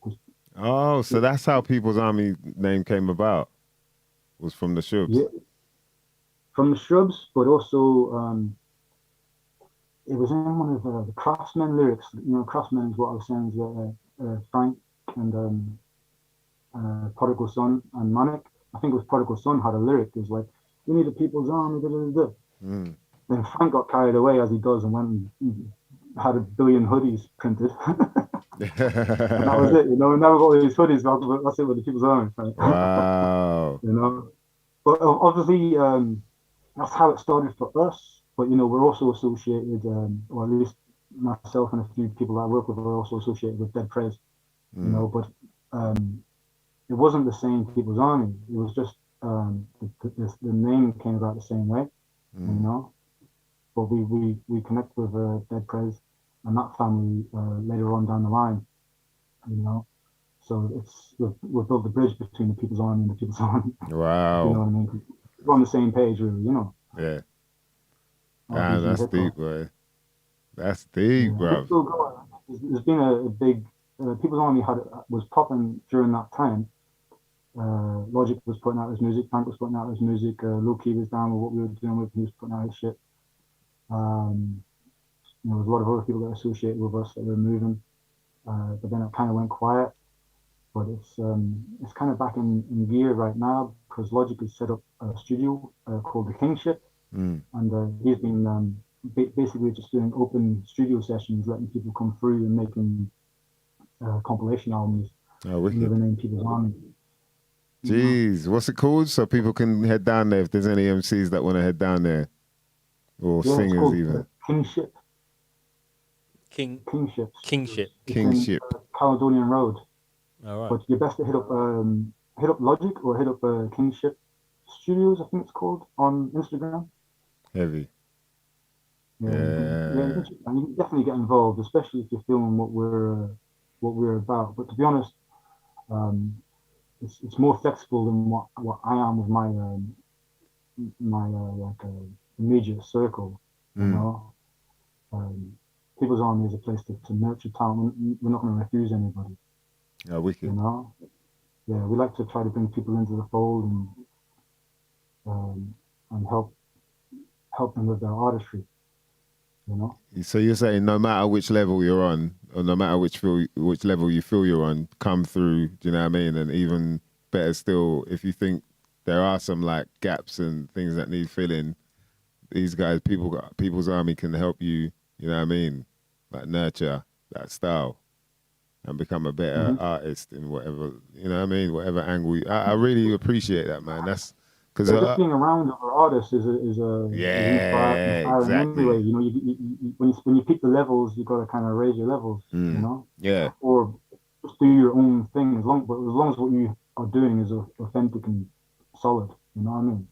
It's another form of like hitting the open mic, isn't it? Like I talk about this to a lot of up and coming artists or MCs that I see. I'm like, trust me, the open mic is where you're gonna find out whether what you're doing is good or not, because you don't know any of these people standing in front of you. And if you know what I mean, you drop your bars and people start booing or whatever, you know, like, all right, I need to go back and work on this shit. If people start making noise, then you know, like, right, I need to do more of this. This is working. And if people don't make any noise, then you're like, all right, you've probably got something there. You just need to tinker it a bit. But these are the people that you don't know from Adam, and they're giving you their honest opinion. Just even by the looks on their face, you can be spitting and just look on their face and be like, right, mama's not really feeling it. All right, let me, you know what I mean? So yeah. There's going to be other circles where everyone's a little bit more snobbish and elitist about the talent levels, you know? Yeah. You're gonna get that. That's part of it. That's part of it, man. That's part of the culture. You know what I mean? You just handle it in a way that is of the same lighting, I guess. Like you can't really take anything too much to heart, because, you know, otherwise it's probably gonna stop you from like progressing. So the more you do it, the more, you know, I think it gets easier. That whole, it's like friendly competition, anyway. You know. It gives you different levels for you to think about attaining to. You know what I mean? Because when I first started out practicing the scratching, I was no friggin' prime cuts. You know what I mean? You know, like day one, you're whack, innit? How did you get started DJing? I was a b-boy in Belfast, man. I was in the Belfast City Breakers, and I was the youngest of my crew. They were all nearly 10 years older than me, first generation Belfast City Breakers. They're from like late 70s, 80s, you know. Jeez. And I'm 45 right now, you know. I was raised during the Troubles, and my house had got burnt down for the second time when I was 14, and I kind of found myself out on road. For the second time? And, the second time, yeah, it was burnt down, you know, because I was living on a flash point between the Falls and the Shangle, and there's a bit of bother there. You know, we call it the Troubles. So our street was a bit of a running battle. You know, it wasn't just the British soldiers, but like their neighbours. Sectarian violence, loyalists and Republicans, people who identify with the Union Jack, people who identify with the tricolour. You know, and I'm just a child. You know, like the Oliver child thing, what the fuck's going on here, like, you know. And it's very easy to get caught up in that, like, you know. But this is one of the reasons I'm so grateful for hip hop, because I bumped into the Belfast City Breakers, and they were already cross community group from a variety of ends, and I felt like this shit had just risen us up out of all that bullshit straight away, and given me like this whole world view about, you know, this whole world of, because when you're listening to hip hop, you're not listening to not when I first started, it wasn't rap. Rap was part of it. But we were listening to funk breaks, electro, Miami bass, you know, all that shit. That was all hip hop. You know what I mean? Because we were playing for like breakdance parties, like, and that, like the real hip hop, from how I understand hip hop then, and to be honest, even now, is based around the breaking and the dance scene. You know, because it's the dance scene that's always influenced the DJs, and the MCs were with the DJs, and it was the DJs coming with the drum machine and chopping up the stuff that was making the production style that we got to know of as hip hop. And then, you know, rap became more of a forefront thing, and then I think rap is almost like its own massive thing now, rap music. Wow, you know? Yeah, we don't think about it like that, innit? Like the DJ was actually playing what he was playing because of the breakers. It wasn't necessarily about the MCs at all. The MCs came later. Yeah, no, it wasn't all just breakers. There was all different styles of dance, like, you know what I mean? That's why, like, in America, you would have had them mixing up like the Latino styles with the funk and the disco and the heavier shit, even rock breaks, you know what I mean? And the electro and all that type of stuff. So, but the big chunky breaks, and then putting the more heavier, like the 808 drums and all that, and then rappers coming in, so they turn into what we know of as hip hop music, you know. But it was so sample based because of the inspiration of the DJ, you know. We were chopping up all that stuff, doubling that shit up, samples on top of samples, drum machines. But then the lawsuits came into the game, and people fell back on the sampling and started producing these, like, the rhythms that we're kind of hearing more now. So there's been a big change in how hip hop represents. Yeah, it's a very amicable way of saying that. Not, you know. Like, for example, I always fight against the whole those energy drink sponsored breakdance battles. Oh yeah, the main one I'm not even going to mention. You already know who they are. Because I know that I can't play for them. You know, for one, my ethics won't let me promote sugar to children. But the other thing is that I know that they're wary of what is being played on their battles. If it's being put on YouTube, they want their music to be produced in their studios. And a lot of time that stuff is like just mechanical breakbeat crap, you know what I mean? Whereas, like, I may want to still drop some James Brown in a final. Yeah.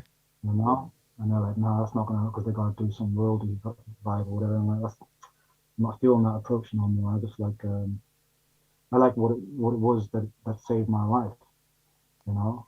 Which is why even now, when the youngers come into the studio and all that, we want to encourage them and make them feel part of it, because I think as soon as you start to feel welcome in a space and good about doing something, you're going to become good at it regardless, you know? And if you don't come good at that, you get good at something, because at least your confidence is being supported. Yeah, for real. You know?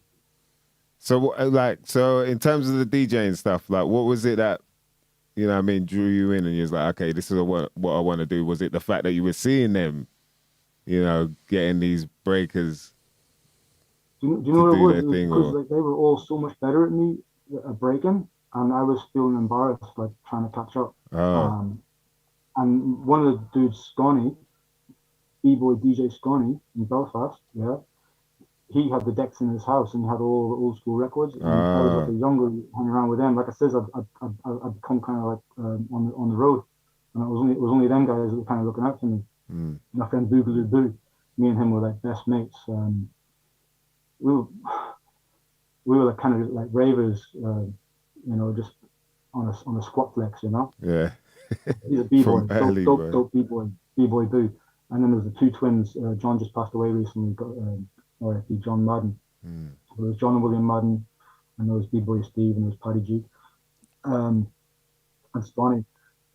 But when they were going to do their routines, I would learn the set for their routines, and I become the DJ for the Belfast City Breakers. So we would go out and do shows, and I would be part of the show, DJing the routine that I've learned from Scotty. Yeah. When I'm like 14, 15, 16, that sort of time, you know, we were doing shows around Belfast, Northern Ireland, South Ireland, and I was even went over to Battle of the Year with them in Germany when I was like quite young. And then my first experience of coming over here, I went to Fresh 97, Mickey Blue Eyes event. Yeah. In Folkestone. Wow. That just blew my mind because that's where I saw the Invisible Scratch Pickles and the Scratch Perverts and Jurassic 5 and old school heads like Grandmaster Kaz, Treacherous Free, Mystical Journeymen, underground shit like that. I was seeing UK groups like Mudfam, Aspects. It was Blade's last ever show. Gee. What, 97? 97. Yeah. I'm laughing because I know he'll be laughing, you know? Yeah. He's already told us. So shout out to Blade, man. I'll say shout out to Blade. We had him on here a few weeks ago as well, man. Blade's a really lovely man, you know? He's one of those guys who'll just like talk shit forever. You know, he's been a big supporter of Manage because I think Manage has been always looked up to Blade when he was first coming, just trying to learn. And this is where I'm living. I'm living in New Cross, like this is how I know Manage. He lives around the corner, and this is where Blade was from as well. So it was like close knit circles, you know. But yeah, with the DJing, I just really enjoyed the DJing because it was when everybody else was getting really good at the breaking. I found something I was getting good at, and I just decided to throw myself into it. And I was doing that sort of like, you know, 7 days, 8 hours a day, just practicing my scratching, you know, fanatically, to the point where I got good at scratching. I found mixing really easy, and I really enjoyed playing for the breaking ciphers, and I just love DJing. I love music. I'm really obsessed with music. Before I was, I've always just been DJing, even if I haven't been DJing. You know, I'm always the one wanting to try and play music to people. Yeah, man. I know. You know? I want to have. If you show me a new style of music, I want to go and learn everything about it. I'm learning about the culture. I'm learning about the history. I'm learning about everything. You know, it's a way about learning about the cultures of the world, and there's so much you can learn through music. And that's I have a bigger appreciation of hip hop through its music than I think a lot of people may do, because I don't look at hip hop as a monocultured, one-dimensional thing, as like a rap situation. Yeah, we've often had this sort of, you brought this up in a conversation where you don't necessarily look at hip hop the same as everyone else does. There'll be music that people are like, oh, this is like, say, Afrobeat, or and you'll be like, nah, this is hip hop. Yeah, this is, you know. I wouldn't just say that Afrobeat is hip hop. I'd say if I was playing it and I was doubling it up and doing tricks with it, and there was breaking going on, there was someone on the mic, then hip hop. Yeah, you know? wow. Be like a Lord Finesse beat. Yeah. You know, I'm just like chopping up the original breaks. Like, and the breaks could come from anywhere. That's the point I'm making. You can get some breaks from some, you know, cumbia music or some shit. You know what I mean? If you go digging, you're gonna find it. You know. So to me, like the boogaloo, the disco, like early house, like all even acid house, early jungle, like a lot of that stuff to me was like all part of what hip hop was starting to flower into, or its different branches and so on. You know. Jeez, that Fresh 98. Your ma said she went down to Fresh 98. It was outstanding. I was at Fresh 97, but I went to Fresh 98 as well. That was at Stratford Rex. Is that the one she's talking about? I'm not sure. It sounds familiar though. Yeah. I went to the Stratford Rex, Fresh 98. We were on the lineup for that, Belfast City Breakers. Oh, for real? I don't think we were on the lineup for 97. I think we just went. And then we were on the lineup for 99 as well, which was on Nottingham. And then I think that was the last one because I don't think Blue Eyes Missus would let him throw away any more money. Mickey Blue Eyes. Shout out to Mickey Blue Eyes, boy. Yeah, legendary shit. I don't really know there, Blue Eyes that well, but he did some brilliant things within Fresh events. Like, Yeah, definitely, I man. got a rating for that. Like that was really dope. And I know that that was actually like a revival from they were doing that in the late 80s, weren't they? Mm. Yeah, They yeah, had, yeah, yeah, yeah, yeah, for real. yeah, Damn, they had like man. Fresh 88 or some shit, Fresh Mm. 89. You know, so like Fresh 97 was like a reunion event. You know, Hard work, man. but, Speaking of which, man, you're a hard working mother lover, bruv. Like, okay. so obviously getting the idea of how you got into DJing, did you ever think that you'd be doing as much as you've done so far? In terms of like, let's reel off some of these names now. Obviously, you got the People's Army, Logic, Loki, Frank. Then you got the Conganati side. Because of your taste, you've got a diverse taste in music. You're able to bring, your talents to different genres of music as well. That's what I'm saying because to me, my introduction to hip hop wasn't rap; it was dance. Mm, So I continued to DJ for dance, and you'll find me DJing for a house battle, like a house dance style. You'll also find me spinning for what they call zanku, right? Leg work, which is like a West African dance style, um, or, um, or more obscure to people in this country. Like there's dance styles like the Kutsi, Kutikale, the rumba. My boy DJ Timber, who was also a younger of mine in Belfast City Breakers, because mm, after our first generation, we had a second generation, mm, and B-Boy Timber became one of the top B-Boy circuit DJs, and he actually moved to Barcelona and become a salsa DJ.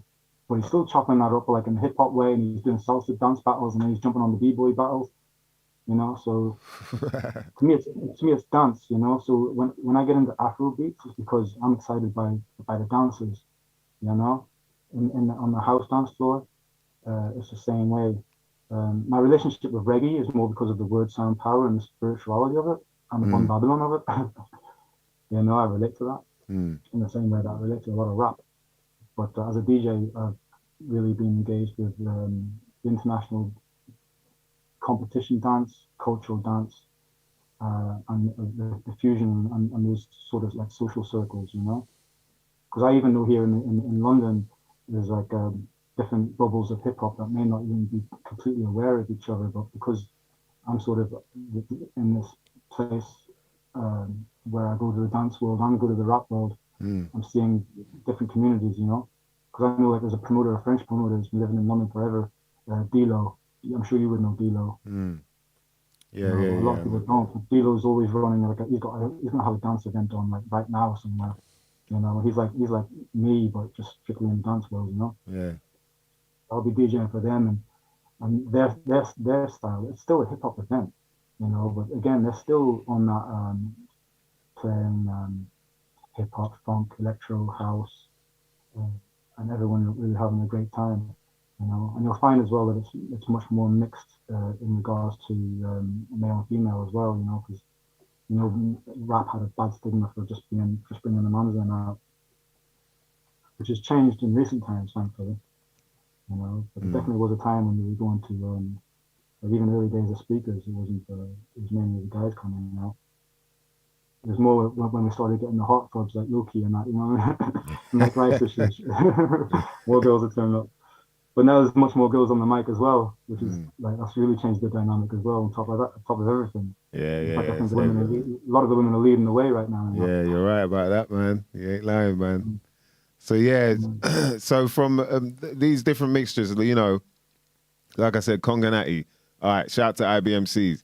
He said Caxton Press. Paxton Press, Doing that's my crew.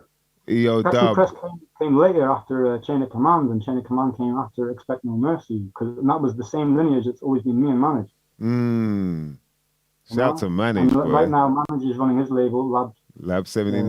79. Yeah, We're going to be doing that show together at the Chip Shop on Thursday, December the 9th, yeah. Let's first get that up, anniversary. man. Yeah, man. That's gonna be woo down at the chip shop. That's gonna be me and Jazz T on the decks with yourself hosting, Yeah. and we're going to have Rain. We got Conflicts, MC Killer, Manage, Skirmish, and You got the flyer here Menace. somewhere. Yeah, that's going to be a really nice night, you know what I mean? Because that's like a fusion of the Caxton Press, Rhyme Asylum, Ocelot, innit? Apex Yeah, Zero, that's my brother. yeah. Manage MC Killer, Skirmish, Rain, Apex Zero, Conflicts, Jack Diggs, Menace Mendoza, DJs, Jazz T, and Snuff. Man, right here. I'm going to be hosting. That's at the Chip Shop, the 9th of December. So you got a little time to get yourself prepared. The 9th of December, the doors open at 8 p.m. And guess what? It's free, mother lovers. It's free. Yeah, that's how we're treating you lot, man. Down at the Chip Shop. It's going to be good, man. It's going to be fire. Fire. Yeah, Kenny Rebel knows. Dropping them flames there, boy. That's going to It's be going to be some that bars in the building, man. Bars. It's going to be boom back on bars, man. Shout out to Manage, man. Shout out to Manage. Yeah, they're bringing it. Lab 79 are bringing back them bars for sure. Like, there's no doubt about that, boy. The videos they've That's been how I like dropping. it, because I feel like there's a time and place. I'll chat about Rebel, right? Like Rebel MC is Kongo Nati. Rebel MC is a hip hop artist, right? Some people might see him as a pop artist, but if you dig, check out his records, Word Sound Power and all that. Rebel MC is a dope MC, man. So I do some DJing with Rebel MC, and he brings me on board with the Kongo Nati crew. That's crazy, scratching, boy. And I play bass. I play bass on some of the Kongo Nati rhythm. Oh, for real? Yeah, man. Well, I didn't know you played bass. And live as well in the show, on the live stage show. We have two bass players. We have two bass players, two drummers, horn section, keys, the whole shebang. Backing vocalist, and then the Kongo Nati All Stars, which was Tenafly, rest in peace. Yeah, rest in peace, man. Tenafly, alongside Top Cat, Batty Freddy, General Levi, Sweetie Irie, and Tipper Irie. And my sisters, Nancy and Phoebe. Nancy and Phoebe are two young soldiers that are just super dope. Nancy sings and Phoebe rap. Yeah. Phoebe's definitely one to look out for. She was going under the name I Am Dread as a jungle MC, but she's releasing music right now under the name Phoebes, where she's rapping and producing, and she's just got her own studio. So look out for Phoebes, cause she's just a great MC. Yeah. And she started out MCing just by jumping on the stage with us and being like, "Make some noise." Oh, for one of them where she just dived in head first. She didn't have no lyrics. Now she's got all the lyrics, but she learned how to MC and host the crowd before rapping, which is brilliant. And I actually toured the whole world with Nancy and Phoebe. We toured China. We toured all around Eastern Europe, a lot of Europe. We toured North and West Africa, bringing jungle. That was just straight up jungle music, Oh, for real? Yeah. We did jungle tours because when they released, because Kongo Nati Bass Records put out Nancy and Phoebe, they did a cover of Turbulence Notorious. And as a part of the promotional campaign for that release, we went traveling. We went a lot of traveling. That was a vibe, Jeez. Big, And Rebel, he recognizes the hip hop. He sees himself as hip hop. Making the jungle is it's just invention, isn't it? And he's also rooted to the reggae, which is something else that I'm involved that I play a lot of. Since lockdown, I never used to make mixtapes. I've made loads of mixtapes since lockdown. I made a whole series called Wake Up the Lions, which is all reggae, but the type of reggae I designed the mixes to help me feel like I wasn't alone in this world and seeing the world how I see the world. You know what I mean? Rebel music. Because of the lyrics we're chatting, we're seeing the world in the way that I see the world. When you listen to someone like Midnight, you know what they're talking about. You listen to Budgie, you know what they're talking about. It's mad, isn't it? Because you think wow, man grew up on all this music, all this, whether it be hip hop, reggae, it could be punk, but it was rock. It was talking about all this shit. And then, you know what I mean? Man are singing the lyrics, this, that, and the third, and then the time comes and they're like, No, man. You're like, what? So what were you listening to That's then? what I meant about hip hop disappointing me in 2020. Bam, there we go, man. So yeah, break that down, man. In what way? In 2020, yeah, personally, if I felt like it's a little bit before that for me, but yeah, 2020, I know what you mean. But yeah, break it down, man, because you're Well, I mean, not hip hop has lying. gone wayward for a long time. You're You not know what I lying. mean? But I was still a big defender because I don't look at the mainstream as the main representation of it. You know, Mm, uh, mm, like I say, I'm in dance arenas and traveling in various parts of the world. You know, like I'm in Uganda and Kenya, like for a bit of a year each year for yeah, the East Africa Breakdance Championships, and the vibe and energy out there is just really reinvigorating and inspiring. You know, just to see how the vibes, man, it's different. So like I know hip hop is really alive and well. So when I look at what's being presented as hip hop in the mainstream, I don't really even consider it like apart from a few particular artists that I rate, you know. But a lot of time it was like, no. But what was more distressing was like people who I thought were more politically astute, really just going along with the whole narrative as if like as if the pharmaceutical companies and the military and the finance system and the governments, they're not all in the same crooked system together, you know. mm, Because like how are you disassociating uh, the likes of Pfizer and so on from NATO, whoever it is you want to chat about, mm. you know? Yeah, I was a bit like, oh no, like hip hop is just, yeah, I don't know. It's hard to explain what I'm saying. I think I it was. just felt like I thought more people would be on my page with it, and as well I felt like I was being attacked for voicing myself. I feel safer to speak now because Mm, the stuff I was saying earlier on, it was too sensitive to say anything. But I just decided, let me just turn everything off and study. You know, it was the mm, best thing for my mental health. It was the best thing for my physical health mm. and for my anxiety. And it actually turned out to be a really good year for me because I ended up getting myself qualified and on the right path now for getting further education. Because, as I said before, I left school when I was 14, so now I'm back into education. That's heavy, And man. I'm learning, I'm teaching myself something that I feel is going to be applicable to the benefit of my quality of life moving forward. Mm. And that's like the simple things like permaculture, foraging, architecture, but especially just knowing how to eat and how to live and survive, and also how to maintain a good mood. Yeah, you know, yeah, that's a very hard part, man. With all of this going hmm? on, definitely getting to them moments where you can, I guess you call it that sunken place, man. You know, where you just feel like, right, is this whole world just turning into a whole pile of shit and no one's going to notice, no one's going to do nothing? Or you kind of realize, you know, even though things are the way they are, there are positives in it in the sense that you can, like you said, you dig deeper and try and find something that you're into that you'll find of true benefit. You know, not what they've made up, something that you find of true benefit and learn that. Do you know what I mean? As much as you can in the most enjoyable way that you can as well. And it obviously doesn't feel like much of a chore because it's something you're enjoying, and then you're getting a lot out of it in the end, as opposed I'm to, super you fascinated by know. that, bro, man. I'm so geeked out on the biochemistry and shit. Like I think I told you before, I started writing a book. Yeah. On My pleomorphism. That was it, innit? Humorphism is a part of it.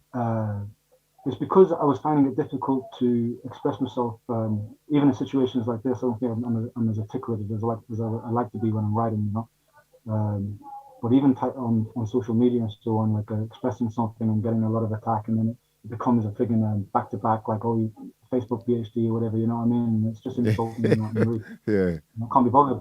So I thought, well, that's why I wanted to get myself the qualifications, so no one can say like, what's your credentials? And at least now I'm certified nutritionist, and I'm an elite calisthenics specialist, would you believe?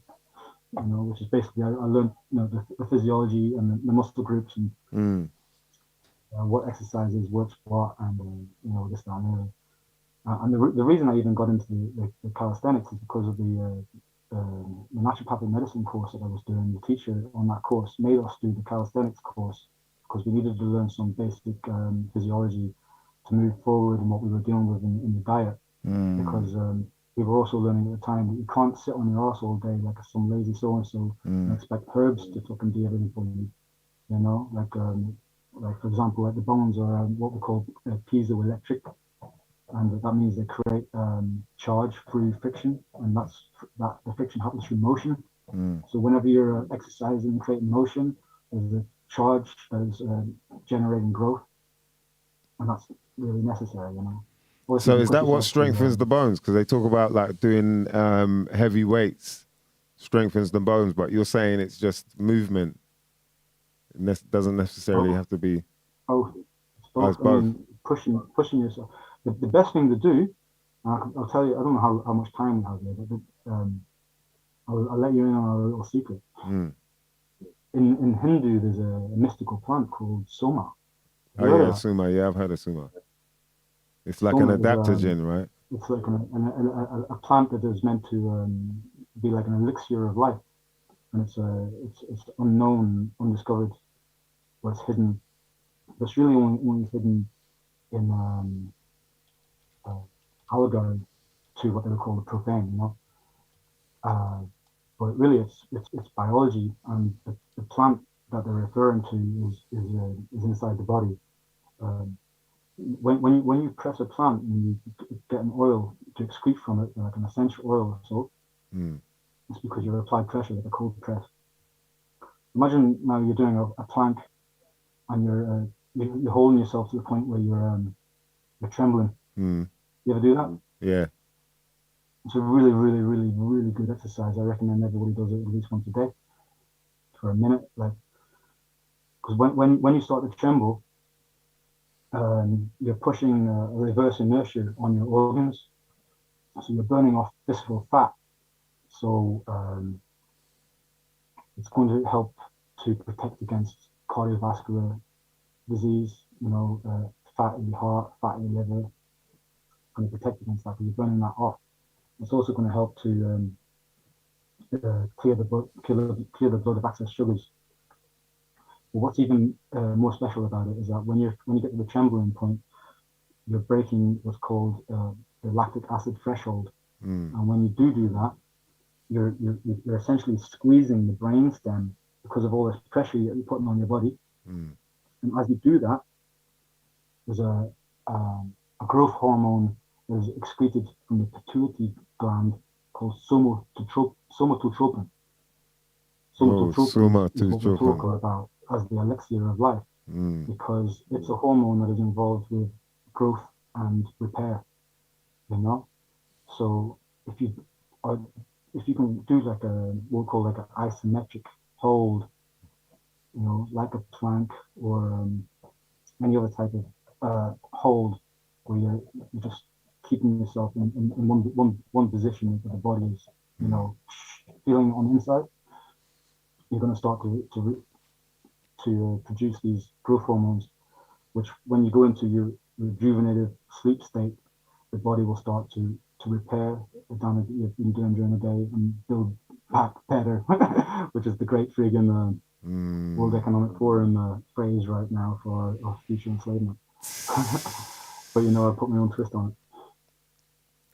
Yeah, that's the best way, man. That's what you got to do. That's what you got to do, really. But the bones in general look like, just a quick conversation about the bones is like there's a battle between the white adipose tissue and the brown adipose tissue. The brown is the muscle and the white is the fat. So when the bone starts to rot, you're getting fatty bones, and you're basically more. They're not bioactive bones. You're not going to get any like real quality stem cell biogenesis or differentiation from unhealthy fatty bones. So you need to nourish your bones. You need to be in the daylight for the right circadian rhythm, for the right light metabolism, because that's another conversation that nobody is even really having about light metabolism. So This is is why that a they have real to thing, like research. metabolism? Like this whole thing about like if you stay in the sun at a certain time of the day, you produce, vitamin D, but then you can also produce like vitamin, is it E, and like you're producing other minerals and vitamins. Is that true? Well, the K kind of comes with the D, but what it is like there's different color frequencies through the spectrum of the day. So in the morning, you have like infrared light, and if you get that in the morning, you are going to irradiate your blood, so it's going to make your blood flow better in general. It's also going to help your mitochondria. It will help their strength. They produce what's called easy water. There's a really good book here I'd recommend checking out. This is called The Fourth Phase of Water. Because there's the gas, the air, the solid would be the ice. But we're talking about plasma. Yeah. Because the water that we drink isn't the same water that we be. We become like a kind of a solid water. It's a gelatinous structure, the crystal lattice structure that we are, which includes the skeletal tissue, which you always need to continue to strengthen. But light metabolism is very much a real thing because we have a microbiome and all of our bacteria is regulated by the light. Our hormones are regulated by light.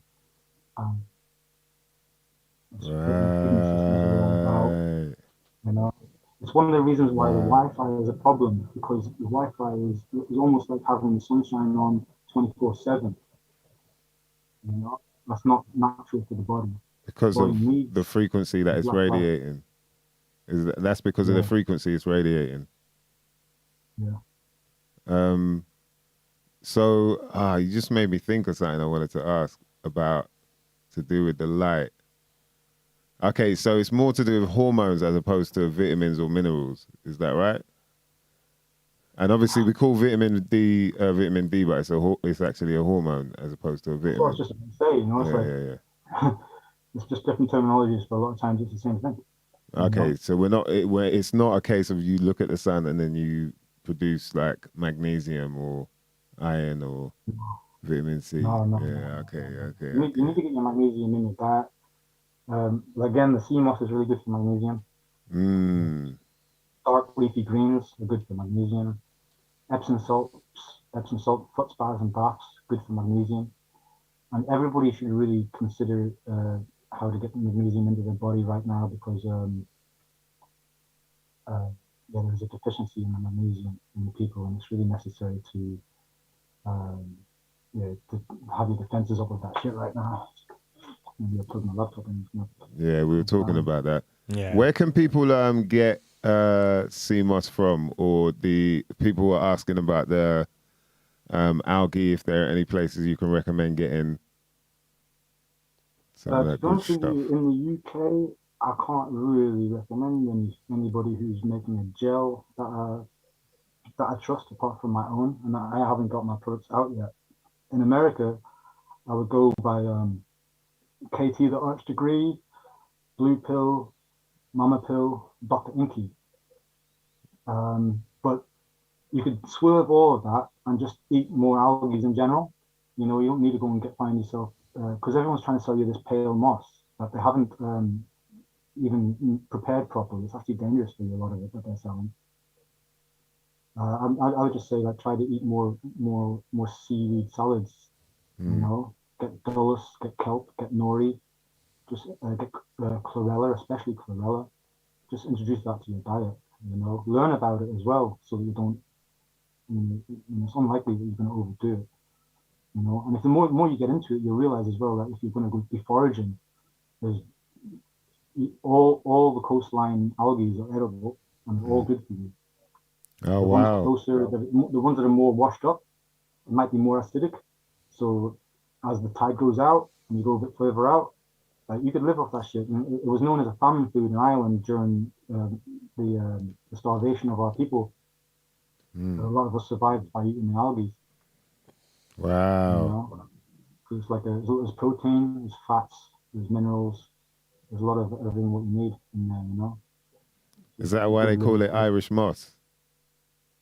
It's called Irish moss because when the Irish went to Barbados and Jamaica and the Isles there, we kind of brought that drink with us, which was like making the moss into a gel and mixing it with milk and cinnamon and so on. And then our way would have been like probably throw a wee bit of whiskey into it, you know what I mean? But out in Jamaica it was like rum, you know. So it became like a popular drink. They called it the Irish moss because it was known from the Irish bringing it.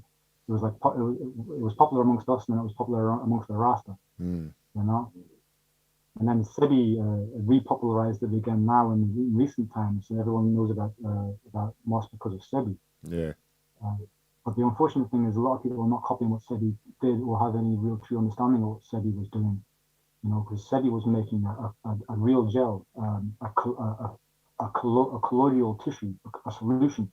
You know. You know, a lot of people are telling people now that you soak it overnight with a bit of lime and then you blend it and you're done. That's not how you make a gel. That's just goo. What's that? You soak it in lime, you put it in some water. Overnight, and then you blend it, and then you've got a gel. That's how it's being promoted. Yeah. Right. How are you supposed to do it? They're not even giving you good gel. They're giving you this sun bleach crap. But they're not even telling you what species. A lot of people they won't tell you what species it is, where it's from. It's pale.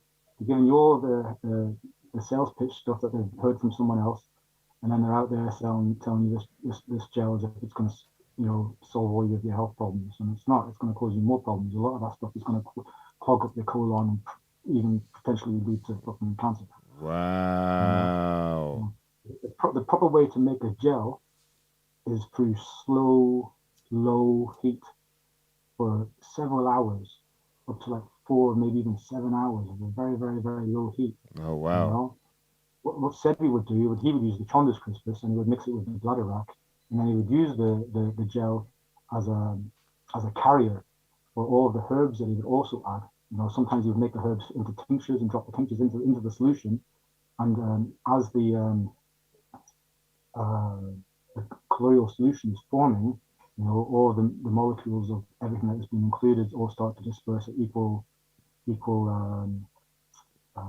ratio throughout the solution, you know, because of the relationship between the electromagnetism, the repulsion and attraction that takes place between all of the ions. Yeah. You know, so everything's getting equally dispersed, you know. Like I'm working on a gel right now that I'm formulating to the point where I can have in 2 tablespoons, I know exactly the ratio of calcium to phosphorus, for example, you know, because I wanted to have at least 1.5 grams of calcium and 2 grams of phosphorus. Yeah. That's the ratio I want, because I've come to an understanding of how calcium is regulating the movement of electrons, and phosphorus is regulating the movement of protons, and together that you're creating the basis of chemiluminescence, which is the basis of consciousness, because you're talking about your electromagnetic field, your own innate radiant radiation, where you can store and hold information. I just got to plug my laptop in. Snuff's going deep right now, man.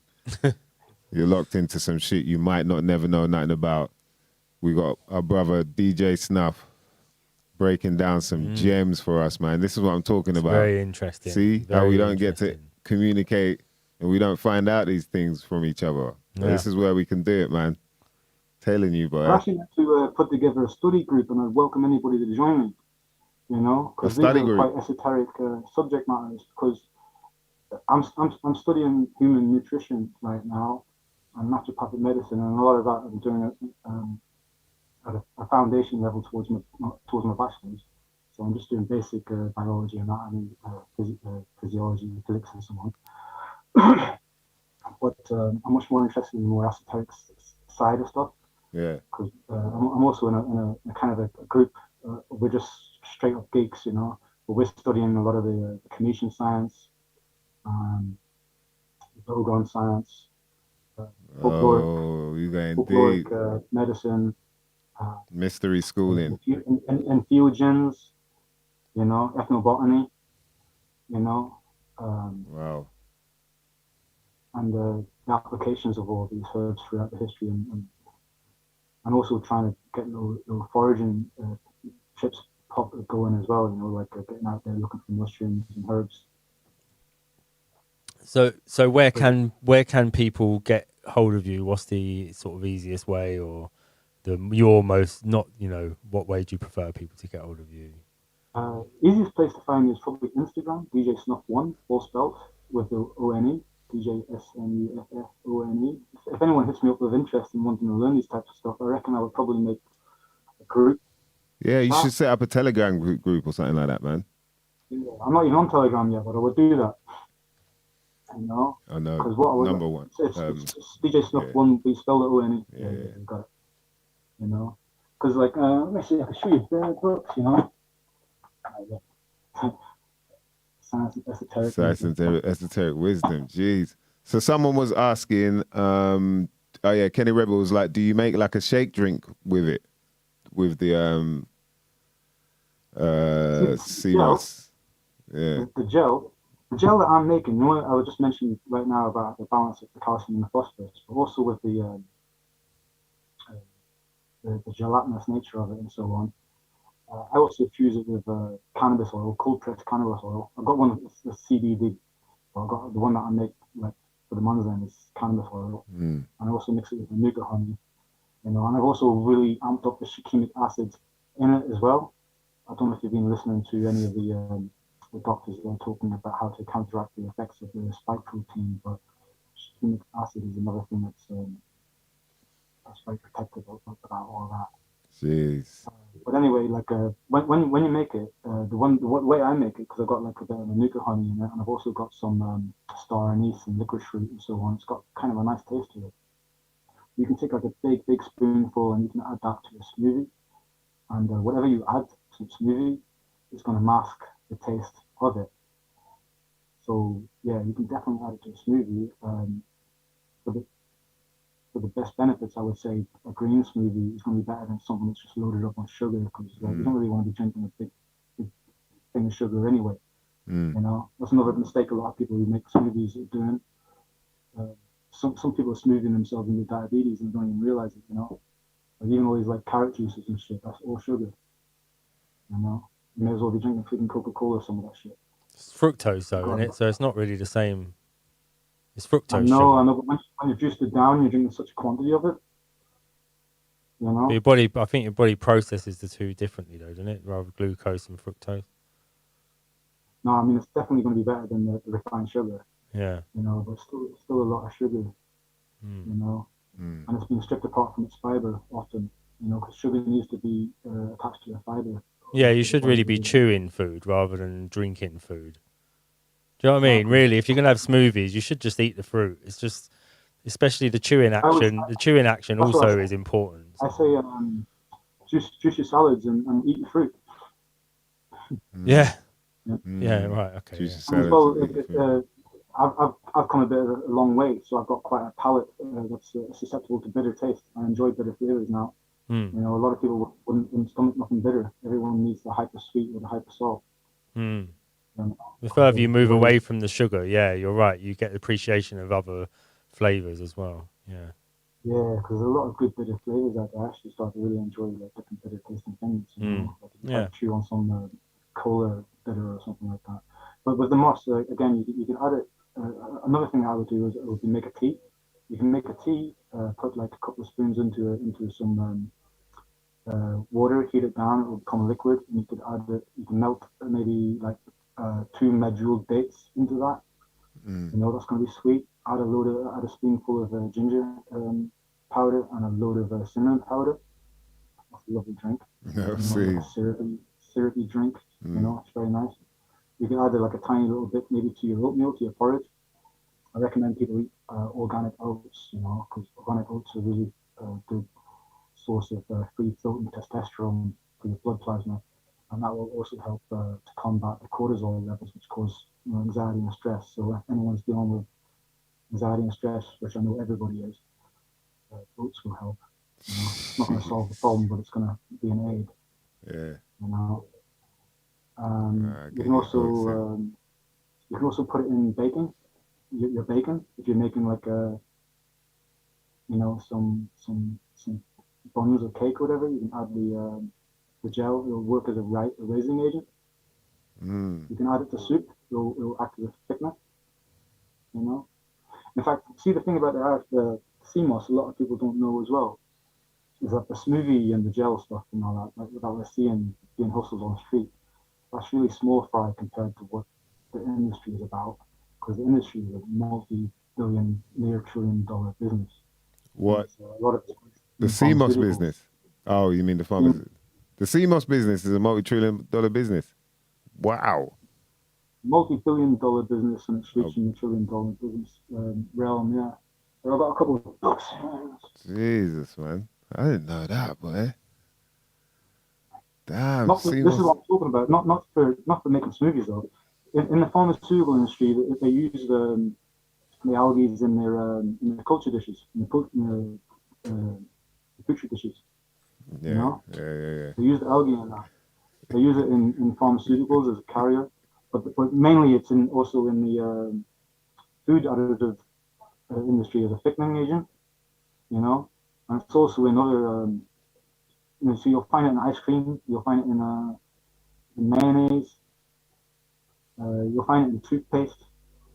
You'll find it in a lot of stuff that's crazy. They're using it as a gelling agent. You know, but this is the jokes thing about that as well, is that they're not just using what I would recommend people to have as a moss or to eat, because I'm talking about the freshly picked, harvested, healthy, pigmented algae.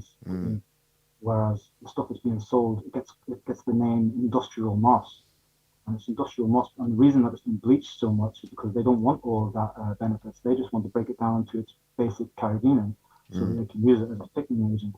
Yeah. Okay. Yeah, so a lot of people are getting the waste product and the byproduct of this thickening product industry, and selling it on road as the miracle cure thing that they're associating to SEBI, and SEBI would be pissed. Yeah.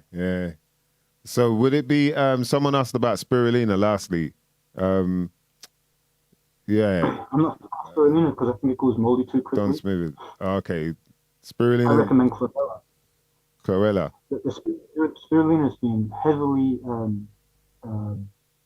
farmed now, and it's not really the same spirulina that it was famous for. Okay. All right. Yo, Snuff, man. You've dropped some gems on us tonight, bruv. Really appreciate you taking the time out, King. I even pulled any of my books out, man. Nah, innit? Like, we got to do this again. Yeah. We got to do this again, man. You want to check this one out? Yeah, for real. Pause the video if you know what I mean. If you're watching back, just pause the video if you don't get to read the book in time. But he's got some... Epigenetics, mind over matter. This shit can control your this can control your everything, man. Just what else you got there, bro? Cold. Yeah. Oh yeah, we know about this. This one telling you like what the dangers are of the EMFs. Breaks it down. Breaks it down for real. You up for doing this again, bruv? We'll catch up some more. Yeah, man. Absolutely, bro. Definitely, man. I'll give you the heads up for sure, man. Appreciate you, mother lover. Yo. So just give us any links or anything where people can get hold of you again, if you can. And some fire emojis in the comments, man, if you like appreciated. And learn something today. If you learned something today, man, something that you feel like you might want to look into. I see some, definitely some eyebrows lifting up. Shout out to Gleam. Yeah, I mean, yeah. No, there's a lot. How can people catch? Yeah, man. It's a short amount of time, and I wasn't really on the same topic. I started trying to talk about hip hop and hip hop and health. You know. Yeah, what was the big press on be healthy, bro? You know, you got to bring it back to that. Definitely, bruv. It is all about that, man. Really appreciate them words, bruv. You know what I mean? Like I said, man, just to catch up and see how everyone's been dealing with this is very interesting, and also it helped. Like you were saying before, there was a time when you felt like, right, you're on your own, you know, no one else, but you start to realize like you're not actually. There are a bunch of other people that see things the same way, and it's just that because of this distancing thing, we ain't had a chance to really chat. So, and it was a warning. It was a warning to everyone to sort of put up more sort of resilient communities because we was going to be forced into lockdowns, and that's what we're trying to do, is create somewhere else that's another space that if the only place you've got is here, then you know there's somewhere else to actually get ideas out and That's what I talk want to about build on. things. That's why I'm trying to build my little group of around the foraging and permaculture and Yeah. things like that. You know? Yeah, that sounds like it's going to be a good thing. Yeah. You know, a couple Interesting. of tips for the winter, yeah, before you go. Yeah. I reckon everybody should get themselves an infrared light. Infrared light. Everybody should get themselves a UVB, UVC light bulb to help metabolize calcium and get the vitamin D during these cold months. That would be better than taking vitamin D, like natural vitamin D, would it? Well, it's hard to get it in a food source. You know, the algae are a good source of like a type of D2, D3. Mushrooms are a good source. Nettles are a good source. But the best source is always going to be sun. But right now in the winter, we're not really going to get it. We're going to be deficient. And when you don't get the vitamin D, your body's not going to be as healthy as it would. You're going to be more prone to infections. So get a UV light. Yeah, UV light's going to help have more of that in your body. If you are going to get a supplement, a vitamin D supplement, get the one I think it's made from lichen. Yeah. Lycium, yeah. Yeah. I know exactly what you mean. Synthesized stuff is more does more harm than it does. You know, when anything that you see with fortified with this and that and the other, avoid it. You don't want that. Yeah, definitely. What was it? So Kenny Rebel saying you absorb it better. So I guess because you absorb the UV light and then you produce the vitamin D. So it's us actually making it. But I guess it's better if we're producing it as opposed to us supplementing with it. Well, we produce it through cholesterol that's running through the blood. Yeah. And when the UV hits the blood, it turns it into what gets called vitamin D, which is a kind of a multitude of things, really. Man said she loves this vitamin D. Kenny Rebel said she loves the D. Yo, so what else is it? Vitamin D, and then there was something else. You said that. I was saying the infrared light as well. The infrared light, and what else? Well, that was the main tip for this winter. You know what I would say? Like, eat more mushrooms. See everybody who's getting the frigging jab. You definitely need to be worried about coagulation of your blood. You know, and a couple of things that are going to help you with that is going to be the infrared light, the morning light. Dietary, you want red onion, raw red onion. The sulfur compounds in that are going to help to prevent the coagulation of the blood. Cayenne pepper is going to help against the coagulation of the blood. Drinking a lot of good quality spring water in general is going to help, you know, with the blood. Fruits and not overeating. Try not to eat at night. If you do eat anything heavy, you've got to bear in mind that you need to work that off somehow before you go to sleep. You know, because a lot of the problems with people isn't like what they're eating, it's how they're eating. In fact, I think that the first lesson that people need to learn about that is like how to eat, not what to eat. A lot of people are just eating and sitting down, eating and lying down. That's not the way to eat. You're meant to, you've got to do something with that, you know. You want to metabolize it, you know, otherwise it's just going to be shit out. And a lot of times it doesn't even get shit out, you just shovel more stuff in and it's all clogging you up. You know? Understand how the people works. Like, you know, you're not just shoveling shit on top of shit. And then not having the shit. Because honestly, you could have a fast. Yeah. Like for a week, you just do nothing but water, and you're still gonna have a big shit every day. You know, day 5, not eating any food, you got to think, where's that shit coming from, and where would it be if I was eating a big meal every day? You know what I mean? You got to make sure that that stuff's not piling up inside you. Deep, you know? bro. Deep, man. Yo, we'll leave on that shit right there. On that Yeah. note right there. That was some shit you might not never know nothing about. Yo, big up to the comment section, man. Shout out to my comment sensors. DJ, Pork Scratchings, Mr. Green, Yema, PS, Kenny Rebel, Blue Fliggy, Black Einstein, Mr. Green, Don Smithered, Gleam. Yeah, man, all my people that was locked in, man. We appreciate you, mother lovers. Snuff, thanks for coming through, man. Thank you very much. You know what I Much mean? appreciated. Yeah, man, thanks for having me on, man. It's good to catch up. I can't wait to see you all in person at the chip shop. Yeah, man, innit? That's it, man. Chip shop, 9th of December. And if anyone's around Peckham tomorrow, by the way, I'm playing in Peckham Levels upstairs. Oh, It's a brand sick. new venue. It's just opened up. It's called I forget the name of it, but it's on the top floor of the Peckham Levels. Jeez, I'm going to be there. I'm going to be playing. I'm going to be on a piano place. South African house. Oh, nice. South African house. Watch him now. Yo, shout out to Bluefoot. Jeez, boy. Oh, big up Bluefoot, man. Yeah, man. That's Wow. some speakers corner days shit right there, man. Yeah, man. You know what I mean? Bluefoot Taking it put on a back. big show. I think you were part of it.